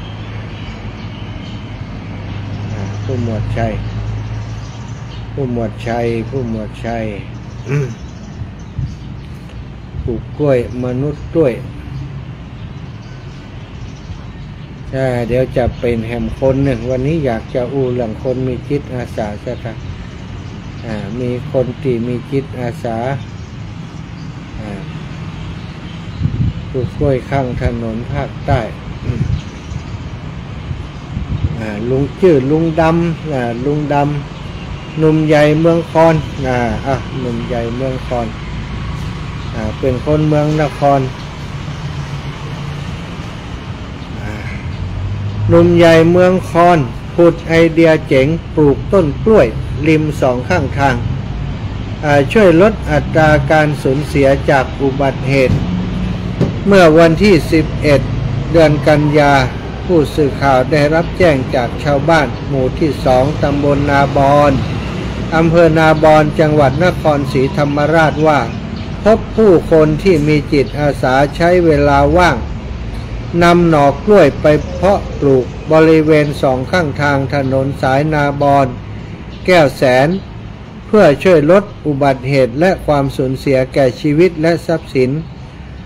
ของผู้ที่ใช้ยวดยานพาหนะสัญจรผ่านไปมาบนเส้นทางดังกล่าวจึงได้ลงพื้นที่ตรวจสอบพบว่าสองข้างทางฝากถนนมีการปลูกต้นกล้วยขนาดใหญ่ตลอดแนวระยะทางประมาณ3 กิโลเมตรโดยนายจำหลัดแซ่อื้ออายุ62 ปีอยู่บ้านเลขที่254/1เจ้าของความคิดปลูกต้นกล้วยลดอุบัติเหตุกล่าวว่าตนได้ติดตามข่าวสารการเกิดอุบัติเหตุในพื้นที่เป็นประจำและพบว่าสาเหตุหนึ่งที่ทำให้ผู้ประสบอุบัติเหตุต้องเสียชีวิตและทรัพย์สินเนื่องจากยวดยานพาหนะเสียหลักพุ่งชนต้นไม้ใหญ่ที่ปลูกไว้ริมสองข้างทางจึงมีแนวคิดจะหาทางช่วยป้องกันและลดการสูญเสียให้น้อยที่สุดจึงลงมือปลูกต้นกล้วยเพื่อเป็นแนวกันชน สำหรับยวดยานพาหนะที่ประสบอุบัติเหตุโดยเริ่มทำการปลูกมาตั้งแต่ปี 2552 จนปัจจุบันใช้เวลาปลูกวันละประมาณ 4-5 กอปรากฏว่าที่ผ่านมาสามารถลดอุบัติเหตุการสูญเสียจากอุบัติเหตุได้จริงสำหรับกล้วยน้ำว้าและกล้วยหอมตนจะหาเวลาว่างมาดูแลตลอดหากใบกล้วยล้ำเข้าไปบนผิวถนนบดบังทัศนวิสัยในการขับขี่ก็จะตัดและตกแต่งให้โดยตลอดที่ผ่านมากรมโยธาธิการก็เห็นดีด้วยกับแนวคิดของตนจึงอยากจะฝากไปยังกระทรวงคมนาคมให้สั่งไปยังแขวงการทางทั่วประเทศให้หันมาปลูกต้นกล้วยไม้ล้มลุกโดยเฉพาะต้นกล้วยไว้ริมถนนและเกาะกลางถนนดีกว่าที่จะปลูกต้นไม้ยืนต้นเพราะจะเป็นการช่วยลดและป้องกันการสูญเสียทั้งประหยัดงบประมาณอีกทางหนึ่งด้วยนี่ศรัทธาญาติโยมอันนี้ก็เป็นคนที่มีจิตอาสาอีกคนหนึ่งชื่อลุงดำเนี่ยศรัทธาลุงดำใจเวลาว่างครับรถออกไปปลูกต้นกล้วยข้างถนนในพื้นที่จังหวัดนครศรีธรรมราชทุกวันละ 4-5 กอศรัทธาปัจจุบันนี้กล้วยที่ลุงดำปลูกนั้นก็มีผลผลิตทำให้คนทั้งหลายได้ใจประโยชน์จากผลผลิตของกล้วยที่แกปลูกนั้นคอยดูแลแล้วก็ประโยชน์อีกอย่างหนึ่งก็คือเวลารถลันสถาหยดยานติพาหนะที่วิ่งบนถนนหนทางวิ่งด้วยความเร็วบางเตือรับในกาอย่าลุดโก้งไปสถาเหยขับรถลุดโก้งไปถ้าบ่มีต้นกล้วยคอยป้องกันไว้บางเตือบางทีลุดโก้งไปโจนก้อนหินไปโจนต้นไม้ไปโจนลัดกันเสียชีวิตเสียทรัพย์สินไปแต่ว่าถ้าไปโจนต้นกล้วยนี่มันจะเซฟแรงสถาต้นกล้วยหลายๆต้นจะไปประมาทมันนะตุบนะสถามันก็ทนแรงต้านทานแล้วก็มันแบบทำให้การกระแทกเนี่ยมันแหงมันยืดหยุ่นโจนลงไปเนี่ยต้นกล้วยกับล่มละเนระนาดลงไปเซฟแหงของรถที่มันกระแทกเข้ามาเนาะทำให้หลายๆคนได้ปลอดภัยจากการที่ประสบอุบัติเหตุแล้วก็ไปโจนต้นกล้วยของแกนี่ปลอดภัยหลายคนมีคนหนึ่งอยู่จังหวัดหาดใหญ่สงขลาได้มีประสบการณ์ตรงจากการที่รถแห่โค้งแล้วไปโจนต้นกล้วยของลุงดำแกบอกว่าถ้าบ่มีลุงดำนี้แกเสียชีวิตไปแล้วนะนี่ว่าเดชะบุญที่ลุงดำได้ปลูกต้นกล้วยไว้ทำให้แกนี่บ่ได้เสียชีวิตกลับไปหาครอบครัวอย่างปลอดภัย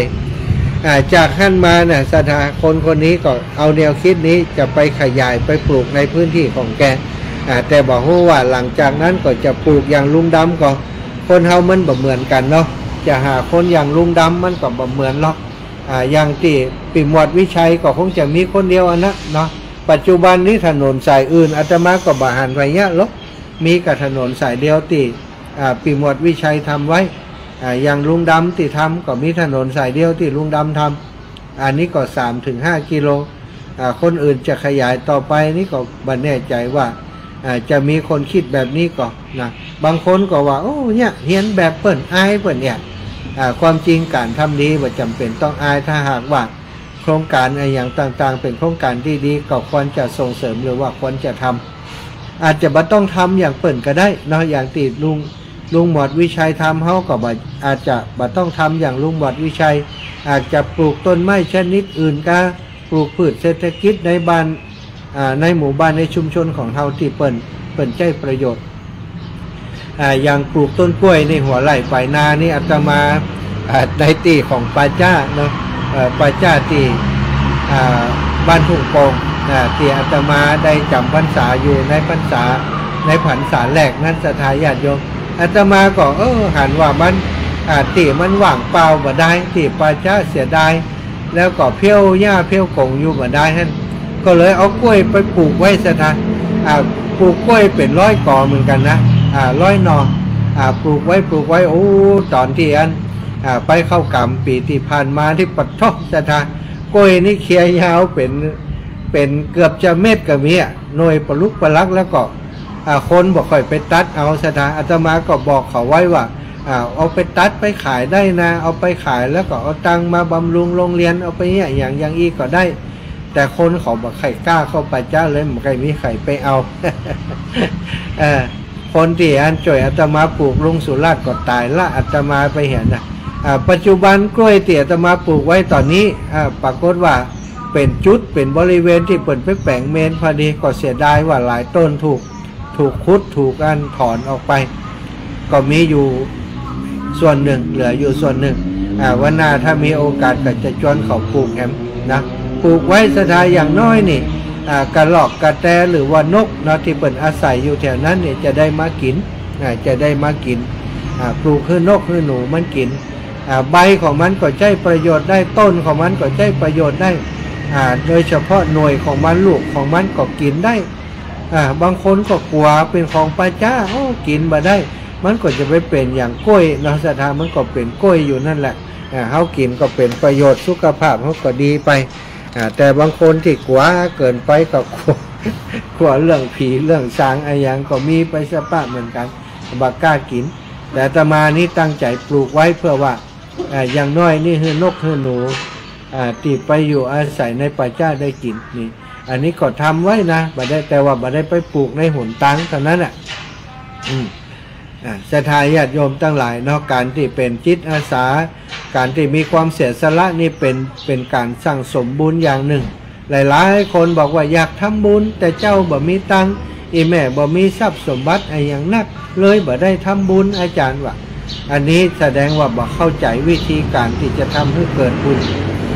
หลายอย่างศรัทธาการเสียสละเวลาบริจาคเวลาไปช่วยการช่วยงานวัดวาอารามหรือว่าไปช่วยการช่วยงานสังคมด้านต่างๆหมู่บ้านชุมชนต่างๆเสียสละเวลาไปอันนี้ก็ถือว่าเป็นการบริจาคได้บริจาคเวลาเสียสละแรงกายแรงใจไปช่วยการช่วยงานเปิ่นอันนี้ก็ถือว่าเป็นบุญอย่างหนึ่งโดยความเสียสละอาตมาภาพนี้สมัยเมื่อเป็นฆราวาสนี่ทำโครงการของงบประมาณไปช่วยตีเปิ่นน้ำท่วมประสบภัย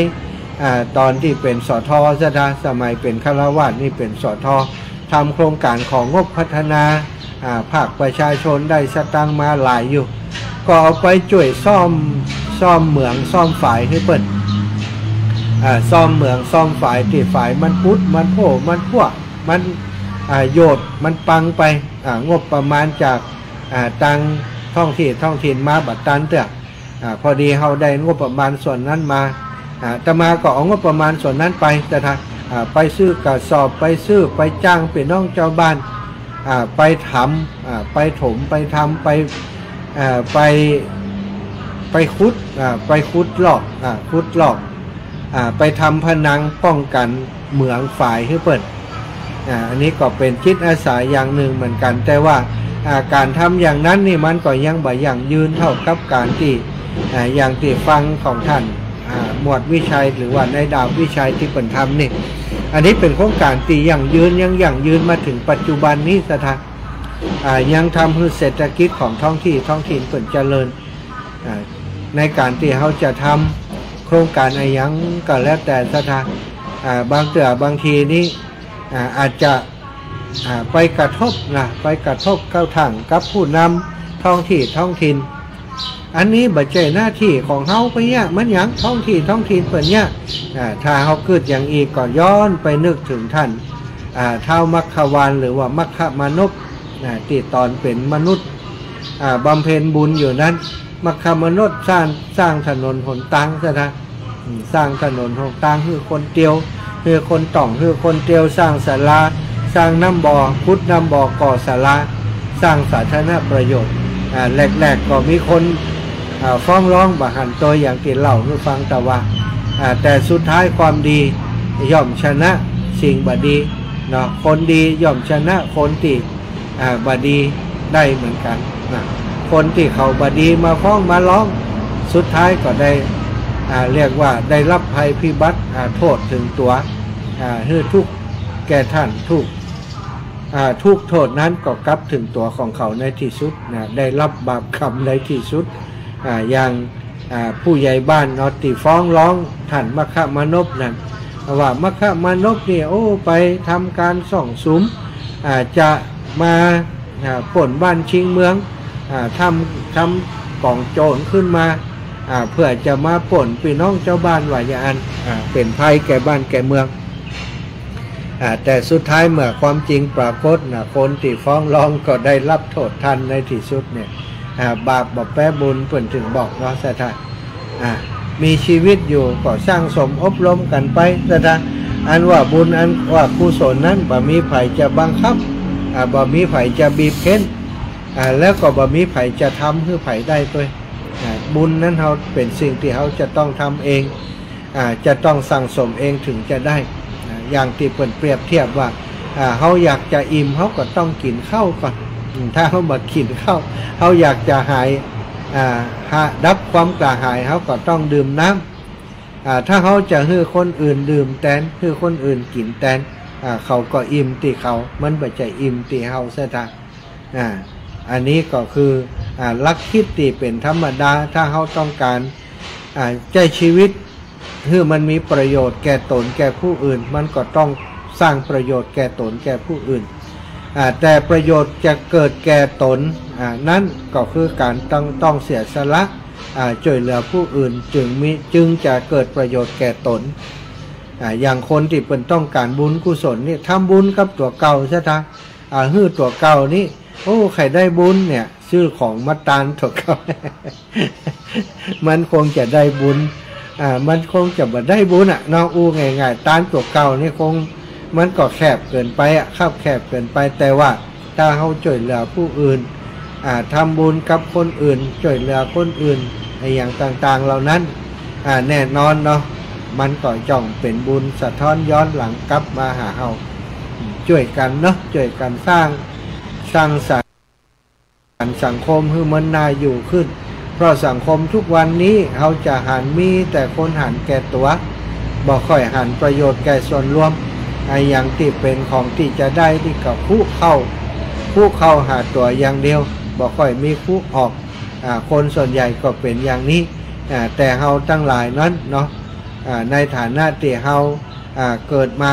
เป็นมนุษย์พระพุทธศาสนาผู้ทำคำสอนของพระพุทธเจ้าพระพุทธองค์ทรงเน้นย้ำเรื่องของการเสียสละอยู่ด้วยกันด้วยความเสียสละความเข้าอกเข้าใจและให้อภัยซึ่งกันและกันคุณธรรมเบื้องต้นในการสร้างคุณงามความดีก็คือการเสียสละนั่นแหละสถานเรื่องของทานนี้ก็มีหลายระดับทานธรรมดาทั่วไปอย่างที่เราทำกันปันทานทานปารามีทานะอุปปารามี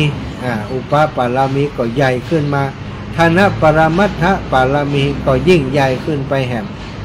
ทานะปารามีทั่วไปก็เช่นให้ทรัพย์สินสิ่งของอุปปารามีก็จะนักกว่านั้นสถานแม้กระทั่งเลือดในตัวในตนมอบบริจาคให้กับคนอื่นอันนี้ก็ถือว่าอุปปารามีทานปรมัตถถาปารามีทานนั้นก็คือแม้กระทั่งชีวิตก็ให้กับคนอื่นได้อันนี้ก็เป็นความเสียสละข่าวที่หมู่เฮาได้กินกันในช่วงที่ผ่านมาถ้าศรัทธาญาติโยมเป็นผู้ติดตามข่าวสารตั้ง Facebook ก็ดีตั้งข่าวสารตั้งทีวีก็ดีมีข่าวนักดนตรีหนุ่มคนหนึ่งที่จังหวัดลำปางเนาะนักดนตรีหนุ่มที่จังหวัดลำปางคนหนึ่งได้บริจาคอวัยวะเพื่อจะให้ใครก็ได้ที่เป็นประสบอุบัติเหตุได้ใจนะเจริญปอนอีป่อโอ้ยสาครับเงินเข้าก่อนไหนลังเทกปออันใจอันโทรศัพท์ไล่สดอยู่ จัดรายการไปเชียงใหม่ก็เดี๋ยวอันจะเข้าไปพอก็เข้าแล้วก็เนาะขณะทำจะพอกบัดต้องห่วงอีป่อเราออนโอนแล้วก็เข้าเบิดจะบอกกันแล้วกันเนอะ ครับผมครับผมสาธุขอบคุณอีปอนเนอร์ขอบคุณอีแม่ต้อยสาธุสาธุ ครับปอนเนตปอนเนตปอนเนตโทรมาแต่เจ้าเอาปัจจัยเอาสตังค์ฝากไว้ติโยมป่อเสถาเพราะว่าระหว่างการเดินธุดงค์ธรรมยาตราเพื่อการศึกษาบางคนที่เปิ่นฟังรายการแล้วเปิ่นหู้ข่าวเปิ่นอยากจะสมทบร่วมบุญตัวเปิ่นก็ฝากปัจจัยนำปัจจัยมาใส่บาตรใส่บาตรปกติบางคนบอกหู้เปิ่นหันทุเจ้าเดินทางอย่างนี้เปิ่นใส่บาตรเปิ่นก็เอาสตางค์เน็บไปตัวสตางค์20 บาทเนี่ยเอาไปซื้อน้ำซื้อชาซื้ออย่างเนื้ออาจารย์ส่วนมากอาตมาก็ไม่ได้ซื้อหรอกน้ำเนาะนอกจากว่าเวลาอยากน้ำที่มันจะลดความเป็นกรดในเลือดก็แวะซื้อเหี่ยกำหนึ่ง มันก็มีน้ำชนิดหนึ่งเนาะที่มันลดกรดความเป็นกรดของเลือดเวลาเขาเดินอย่างอีสถาเรื่องเลือดมันข้นนะก็จำเป็นจะต้องลดความเป็นกรดเป็นด่างเพิ่มด่างในเลือดให้นักขึ้นเพิ่นบอกว่าเลือดที่เป็นด่างนี้มันจะทำให้มันสูบฉีดได้ดีไปเลี้ยงส่วนต่างๆของร่างกายได้ดีลดความเหนื่อยของเลือดก็ซื้อพ่องติศรัทธาเพิ่นถวายปัจจัยมาแต่ส่วนที่พอแล้วมันสีจะนักกระเป๋าอาตมาก็คือศรัทธาญาติโยมที่เพิ่นพอจะโอนได้ดำเนินการโอนเหือตะกี้แต่เจ้าเนาะเมื่อไงก็ได้ฝากกฎเหตุไว้ให้หลวงพ่อโยมป่อเปิ่นนับปัจจัยมีต่อใดแล้วก็ให้เปิ่นดูแลเอาไปฝากเข้าบัญชีไว้ก่อนปุณณวันที่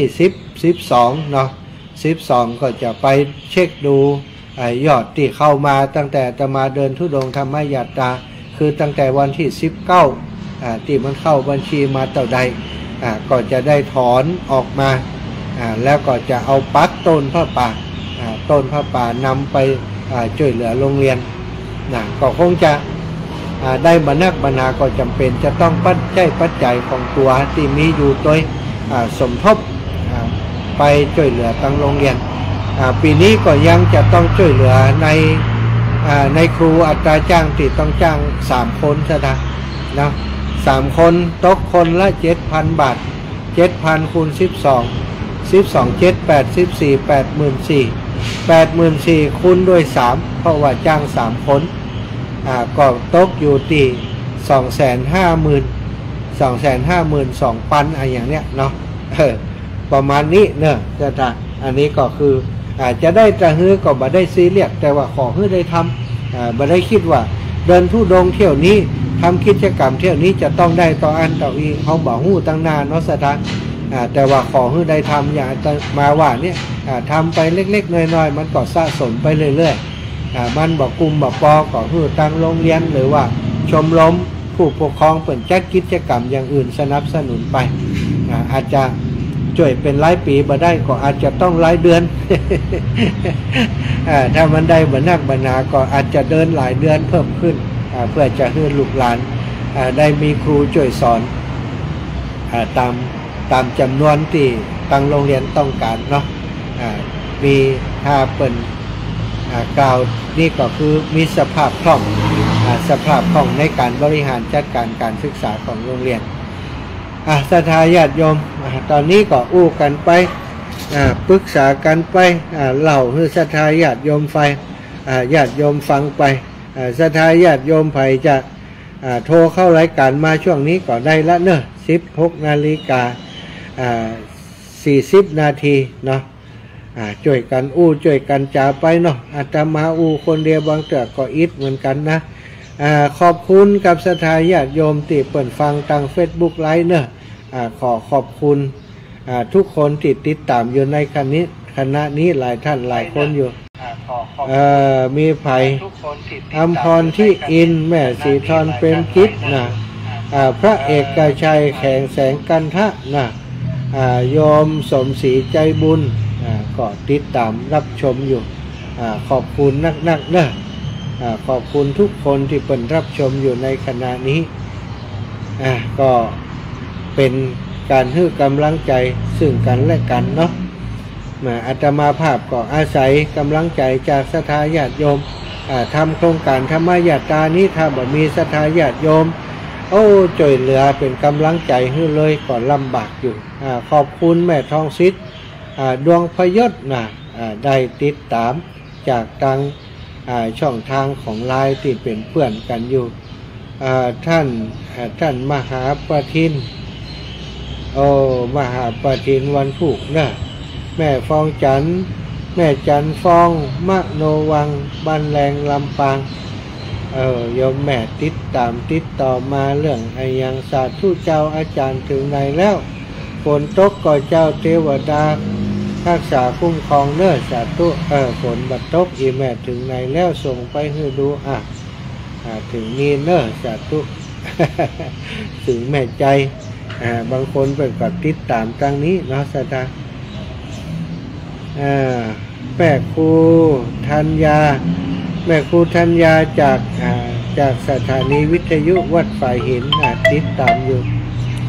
เจริญปอนแม่บัวเย็นกำลังทำกะเพราอยู่ไปนอนไหนคืน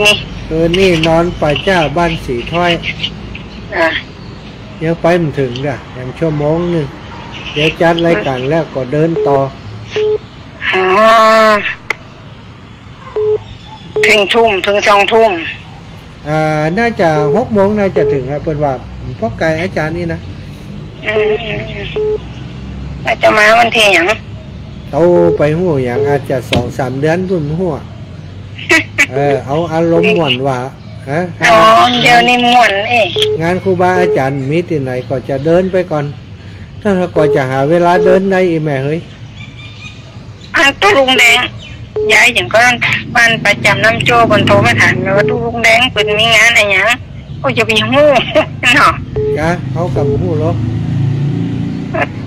อย่างหัวแต่ทำหลวงเนี่ยตั้งทำหลวงเนี่ยแต่เป็นมีงานแต่นะเหรอเป็นเชิญดาราเชิญนักร้องดังๆมาอันนั้นพุ่นวัดสายมูลกับแบบวัดสายมูลกะวัดสายมูลนี่อันสันปะตองนี่กะพ่อครูสังวรศรีลาภิลักษ์อะแม่สังวรเดี๋ยวละ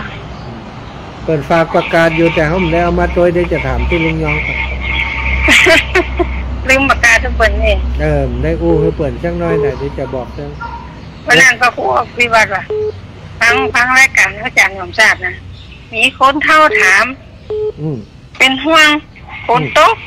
คนใหญ่แล้วจะไปห่วงคนอย่างยังละอ่อนเนาะพอมันเดินตักผลกรรมลบผลกระจังอย่างแต่กะยังก็เปลี่ยนละอ่อนเข้าห่มนะเน้อลูกเน้ออีลูกถ้าเลี้ยงลูกนี่ตัวใจไม่หักนี่เนาะเข้าห่มเห็นเน้ออีลูกฟังพระครูพี่ว่าจะแม่เคยหัวหลังเคยหัวคนเดียวโทรวางของก็ว่าอยู่คนเดียวอีกนะพระครูว่าใดก็บอกเงี้ยมยังอีอ่ะเดี๋ยวผู้ร้ายจะมาพ้นบางแต่เขาก็เปิ่นพร้อมหูอย่าว่าอย่างว่าไปเลยกันนะคนเท่ากึดเติงหาเน้ออีนะมันใจเพิ่นจะรายการตอนเจ้าเรามีคนโทรหาเพิ่นว่าฟังโทรยังมันจะยังอาจารย์ผมชาตินะเลยมาหับคนว่าพ่อว่าคิดถึงเนอะแม่ครั้งนู้นเนอะบัดทุกแต่กันเอาว่าเป็นกระพังกันก็นี่ทุกเจ้านี่เนาะตัวใจแต่ก็ดีนะนี่เนาะตัวใจแต่ครับแต่เขาก็ตึงเขาก็ไข่จมอะไรอันก็แต่ยังถึงเวลาโทรมือโทรแต่โทรมาอีกนะบางคนก็ลึกนะลึกนะว่ากันไปนั่นจะให้เหมือนกันกูคนตึ้มมีแม่เลยแต่งใจหากันจะน่ะอดจะน่ะโคตรกับโคตรในใจห้ามออกปากจัดตู้ได้ไหมเด้อสัตว์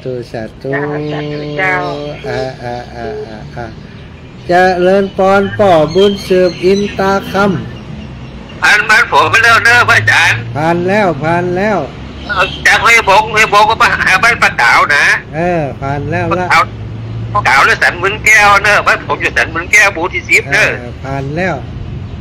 ผ่านแล้วเนาะตอนนี้อยู่ที่ไหนเพื่อนเนาะอยู่แม่ใจแล้วบ้านวัดสีชุ้มมีกระบอกสีชุ้มแยกนี่นะตอนก่อนผมเป็นท้ายรถผมก็ไปถึงยังพานนะพะเยายังพานนะจะไปก่อนเป็นท้ายรถ2แถวเนี่ยนะ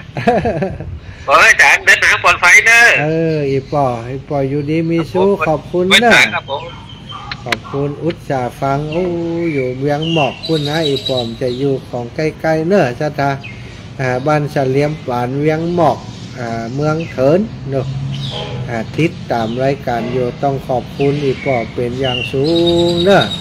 เป็นกำลังใจให้กันโยมแม่จากสันทรายบุญที่ส่งภาพมาโมทนาค่ำคืนนี้โยมนิเวศยามซักอยู่หนองไหวตำบลแม่แฝกอำเภอสันทรายฟังธรรมพระอาจารย์ทุกวันเจ้าฟังไปก็เข้าใจดีคนไหนรักษาศีล5ได้ก็ดีเจ้าเป็นกำลังใจให้พระอาจารย์เจ้าสาธุขอบคุณนะโยมแม่เป็นโทรมาอันนี้ก็ประจำทุกเจ้าทุกคำนะถ้าจัดรายการเป็นก็คือกำลังใจมาครอบครัวของโยมแม่เพื่อนเนาะโยมแม่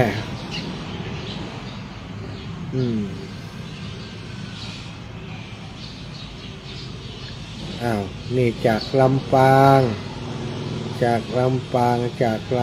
แม่ทองเครือชัยคันธานี่ครอบครัวแม่ทองเครือช่วงนี้อยู่เสริมงามเนาะโยมแม่เนาะแม่ทองเครือชัยคันธาเป็นกำลังใจให้อาจารย์เนอนุโมทนาบุญตัวเจ้าขอให้เดินทางปลอดภัยเจอคนใจบุญตลอดทางเจ้ารักษาสุขภาพด้วยขอบคุณหลายคุณขวัญชัยคำพันธ์พี่น้องเมืองปานดอนนี่สมบุญคณารัตะก็กำลังติดตามรับชมอยู่ดาวเรืองวงวันไว้สาเดินทางปลอดภัยเน้อเจ้าแก่ขอบคุณเน้อเป็นกำลังใจกันมาศรัทธาญาติโยมมีสายแหมกอแม่รัตดาอากาเรือนก็สาธุเจ้าข้านะปุ่นพี่น้องจากเมืองลี้เนี่ยเมืองลี้ก็ติดตามรับฟังกันอยู่เน้อศรัทธาจุ่มเย็นพี่แมววิชัยวัดขวางชัยภูมิแล้วก็คุณวราดรขอบคุณศรัทธามีไผที่ไหนยังติดใจข้างสายอยู่โทรมากันได้เนอะขอบคุณที่โทรมาเมื่อสักครู่ที่ผ่านมาป่อบุญเสิร์ฟอินตาคำบ้านเฉลียมหวานเวียงหมอกอำเภอเถินแล้วก็โยมแม่ย่าบัวเย็นจันทบบ้านศรีหมวดเกล้าโทรมาเป็นกำลังใจป่อเนตรธรรมขันธ์บ้านห้วยบงตำบลแม่ปืมอำเภอเมืองจังหวัดพะเยาก็โทรมาให้กำลังใจแม่ครูอาลีพันธ์ศรีวิริยะใหม่บ้านปันเหนือตำบลปงเตาอำเภอเงาจังหวัดลำปางก็โทรมาเป็นกำลังใจแม่ยาแก้วโทนาบุตรก็ได้โทรมาเป็นกำลังใจเจริญพรแม่กาบแก้วเป็นกำลังใจตลอดทุกเส้นทางเลยเจ้าบอกว่าก็เข้าโฮมน้ำบอกก็อาจารย์ว่าเพิ่นเข้าใจเพิ่นอย่างนี้ครับเจ้าเพราะว่าเพิ่นยังเป็นห่วงอยู่เนอะเป็นห่วงเนอะอาจารย์ถ้าจะรำคาญกันได้คนเข้าคนก็ตามภาษาคนเป็นห่วงนะมาท่านอาจารย์ว่าท่านอาจารย์อาจารย์เพิ่นจะเหี้ยมน้อยลูกอยู่ไหนเปิดว่าถ้าใครโทรหาธรรมะก็โทรหาเฮาถ้าปุ่นโทรหาท่านมหาสมศาสตร์ปุ่นอยู่ไหนเป็นเด็ดขาดเนาะท่านอาจารย์เนาะเจ้าใช่แน่นอนไม่ใจแล้วก็ฮกแยกกับเจ้าก็ไม่ใจแล้วก็การฮกแยกกับเจ้าถ้าจะเดี๋ยวนี้ถึงไม่ใจวันนี้จะนอนงานปัจจ้าสีถ้อยไหมเดี๋ยวโทรหาหลานก็มาฮับคนอาจจะไปธุระเป็นยังจะ สวยโน้หากาเพราะว่าจะได้ในบาทน้อยเจ้าเอ็มอ่ะวัดตุเทพสีอินแก้วอยู่คนน่ะโทรหาเต้แก้วอยู่เมืองคามคนน่ะเบิดโทรหาเขาเต้แต่ว่ากลางคืนที่จัดรายการต้องมาต่อร้อยใส่บาทเดี๋ยวก็เอาเบอร์ติโอนธรรมยาตาส่งมาให้ยมแม่ว่าเอาไว้โอนไปเนาะเจ้าได้เจ้าเอาสินกำลังน้อยๆเดี๋ยวอยู่ใจเอาไปขังเต้เจ้าสาธุเนอะวันที่11จะโอนไปเอาเด็กบัญชีมาสาธุเจริญพรไม่คำอยู่ไหนแล้วแม่ทันอยู่ไหนเจ้าแหมสักเดี๋ยวนี้กี่นาทีนี่16:49 17 นาฬิกาปิดเที่ยงแล้วก็จะออกเดิน ตอนนี้ยังจัดรายการอยู่วัดสีชุมนี่อยู่นี่แม่อย่างไหนจัดรายการอยู่วัดสีชุมนี่อยู่เดี๋ยวจบรายการ5 โมงนี่ก็ออกเดินทางแล้วอีแม่อยู่บ้านอยู่ก้าถึงนี่กี่โมงฮะก็ห้องหมูว่ามันอยู่ไกลก่อนเนาะจากนี้ไปติป่าจ้าสีถ้อยกี่กิโลหมูนี่ป่าจ้ามันเท่านี้นะป่าจ้าสีถ้อยก็ว่าป่าจ้าหยังป่าจ้าเพอร์เฟกต์เหนือป่าแฟกเหนือกะเจ้าชื่อว่าป่าจ้าสุสานบ้านป่าแฟกอีหล่ะป่าแฟกเหนือหมู่3ป่าแฟกเหนือหมู่3เนาะแม่บุคคำที่อฟริกานะอันนี้แม่บัวคำกะเจ้าอีแม่เขาจะไปพักที่ป่าจ้าบ้านสีถ้อยนี่ไผ่ก็ยมเปิ่นจะมาหาหั่นน่ะแม่อย่างหู้นี่อันนั้นแม่บัวคำสันขวางกะแม่บัวคำสันขวางเขาจะพักป่าจ้าหั่นน่ะแม่คือนี่นะเจ้าวันพุธเนาะเจ้าถึงบ้านอีแม่นี่วันพุธพวกกันเจ้าแต่คนตรงข้ามนี่ก็ร้อนเนาะเจ้าอีแม่เจ้าถวายด้วยเจ้าแม่เจ้าสาธุเนอะแม่บัวคำคนละคำเจริญพรพี่น้องหลังตลาดอำเภอพานแม่บัวลมตอนนี้แหละตอนนี้อันถึงบ้านวัดสีชุมแม่สีชุมแม่ใจนี่แหละใจถึงวัดสีชุมแม่ใจแล้วเดี๋ยวจะไปเดินไปแหมสักหน่อยพักตีป่าจ้าบ้านสีถ้อยอีแม่วันผูกพ่อถึงงานเมืองพานผูกถึงพานเนาะเจ้าแม่เจ้าแต่เจ้าแม่ใจป้อมดีผมมือผ้ามือฝนแม่ก็กลัวฝนตกห้ามพระอาจารย์ตกเป็นยังอีแม่แม่ก็เลยตั้งใจอธิษฐานว่าบุญญาบารมีของพระอาจารย์ไหลให้มันไปไกลๆเนอะพระอาจารย์จะเปี้ยตายเนาะบุญใจมันก็เป็นเนาะแม่เอ้ยมันบุญญาบารมีช่วยกันอธิษฐานช่วยกันอธิษฐานเนาะสาธุอีแม่เจ้าวันผูกป้ากันเนอะเจ้าเขาจะป้ากันที่ไหนบ่หุ่นเนอะมันผูกดีนะจะบอกให้ถ้าใกล้ๆจะถึงตลาดพานจะบอกให้แม่เนอะเจ้าสาธุเจ้าพี่น้องเมืองพานหลังตลาดเมืองพานแม่บุญศรีทรงศรีสกุลย่อมแม่อยู่ไหนแล้วกราบนมัสการเจ้าอยู่เชียงใหม่ก็ว่าพลิกมาแล้วอาจารย์ผ่านพะเยาไปแล้วเนาะผ่านมาแล้วแม่แต่ที่ไหวแม่อยู่พูดนะวันนั้นป้าปีหมอประสิทธิ์อู้กันอยู่อยู่เชียงใหม่กลับมาแล้วค่ะอาจารย์มาแล้วกลับมาลำปางเพราะว่าหมอนัดพากินสัน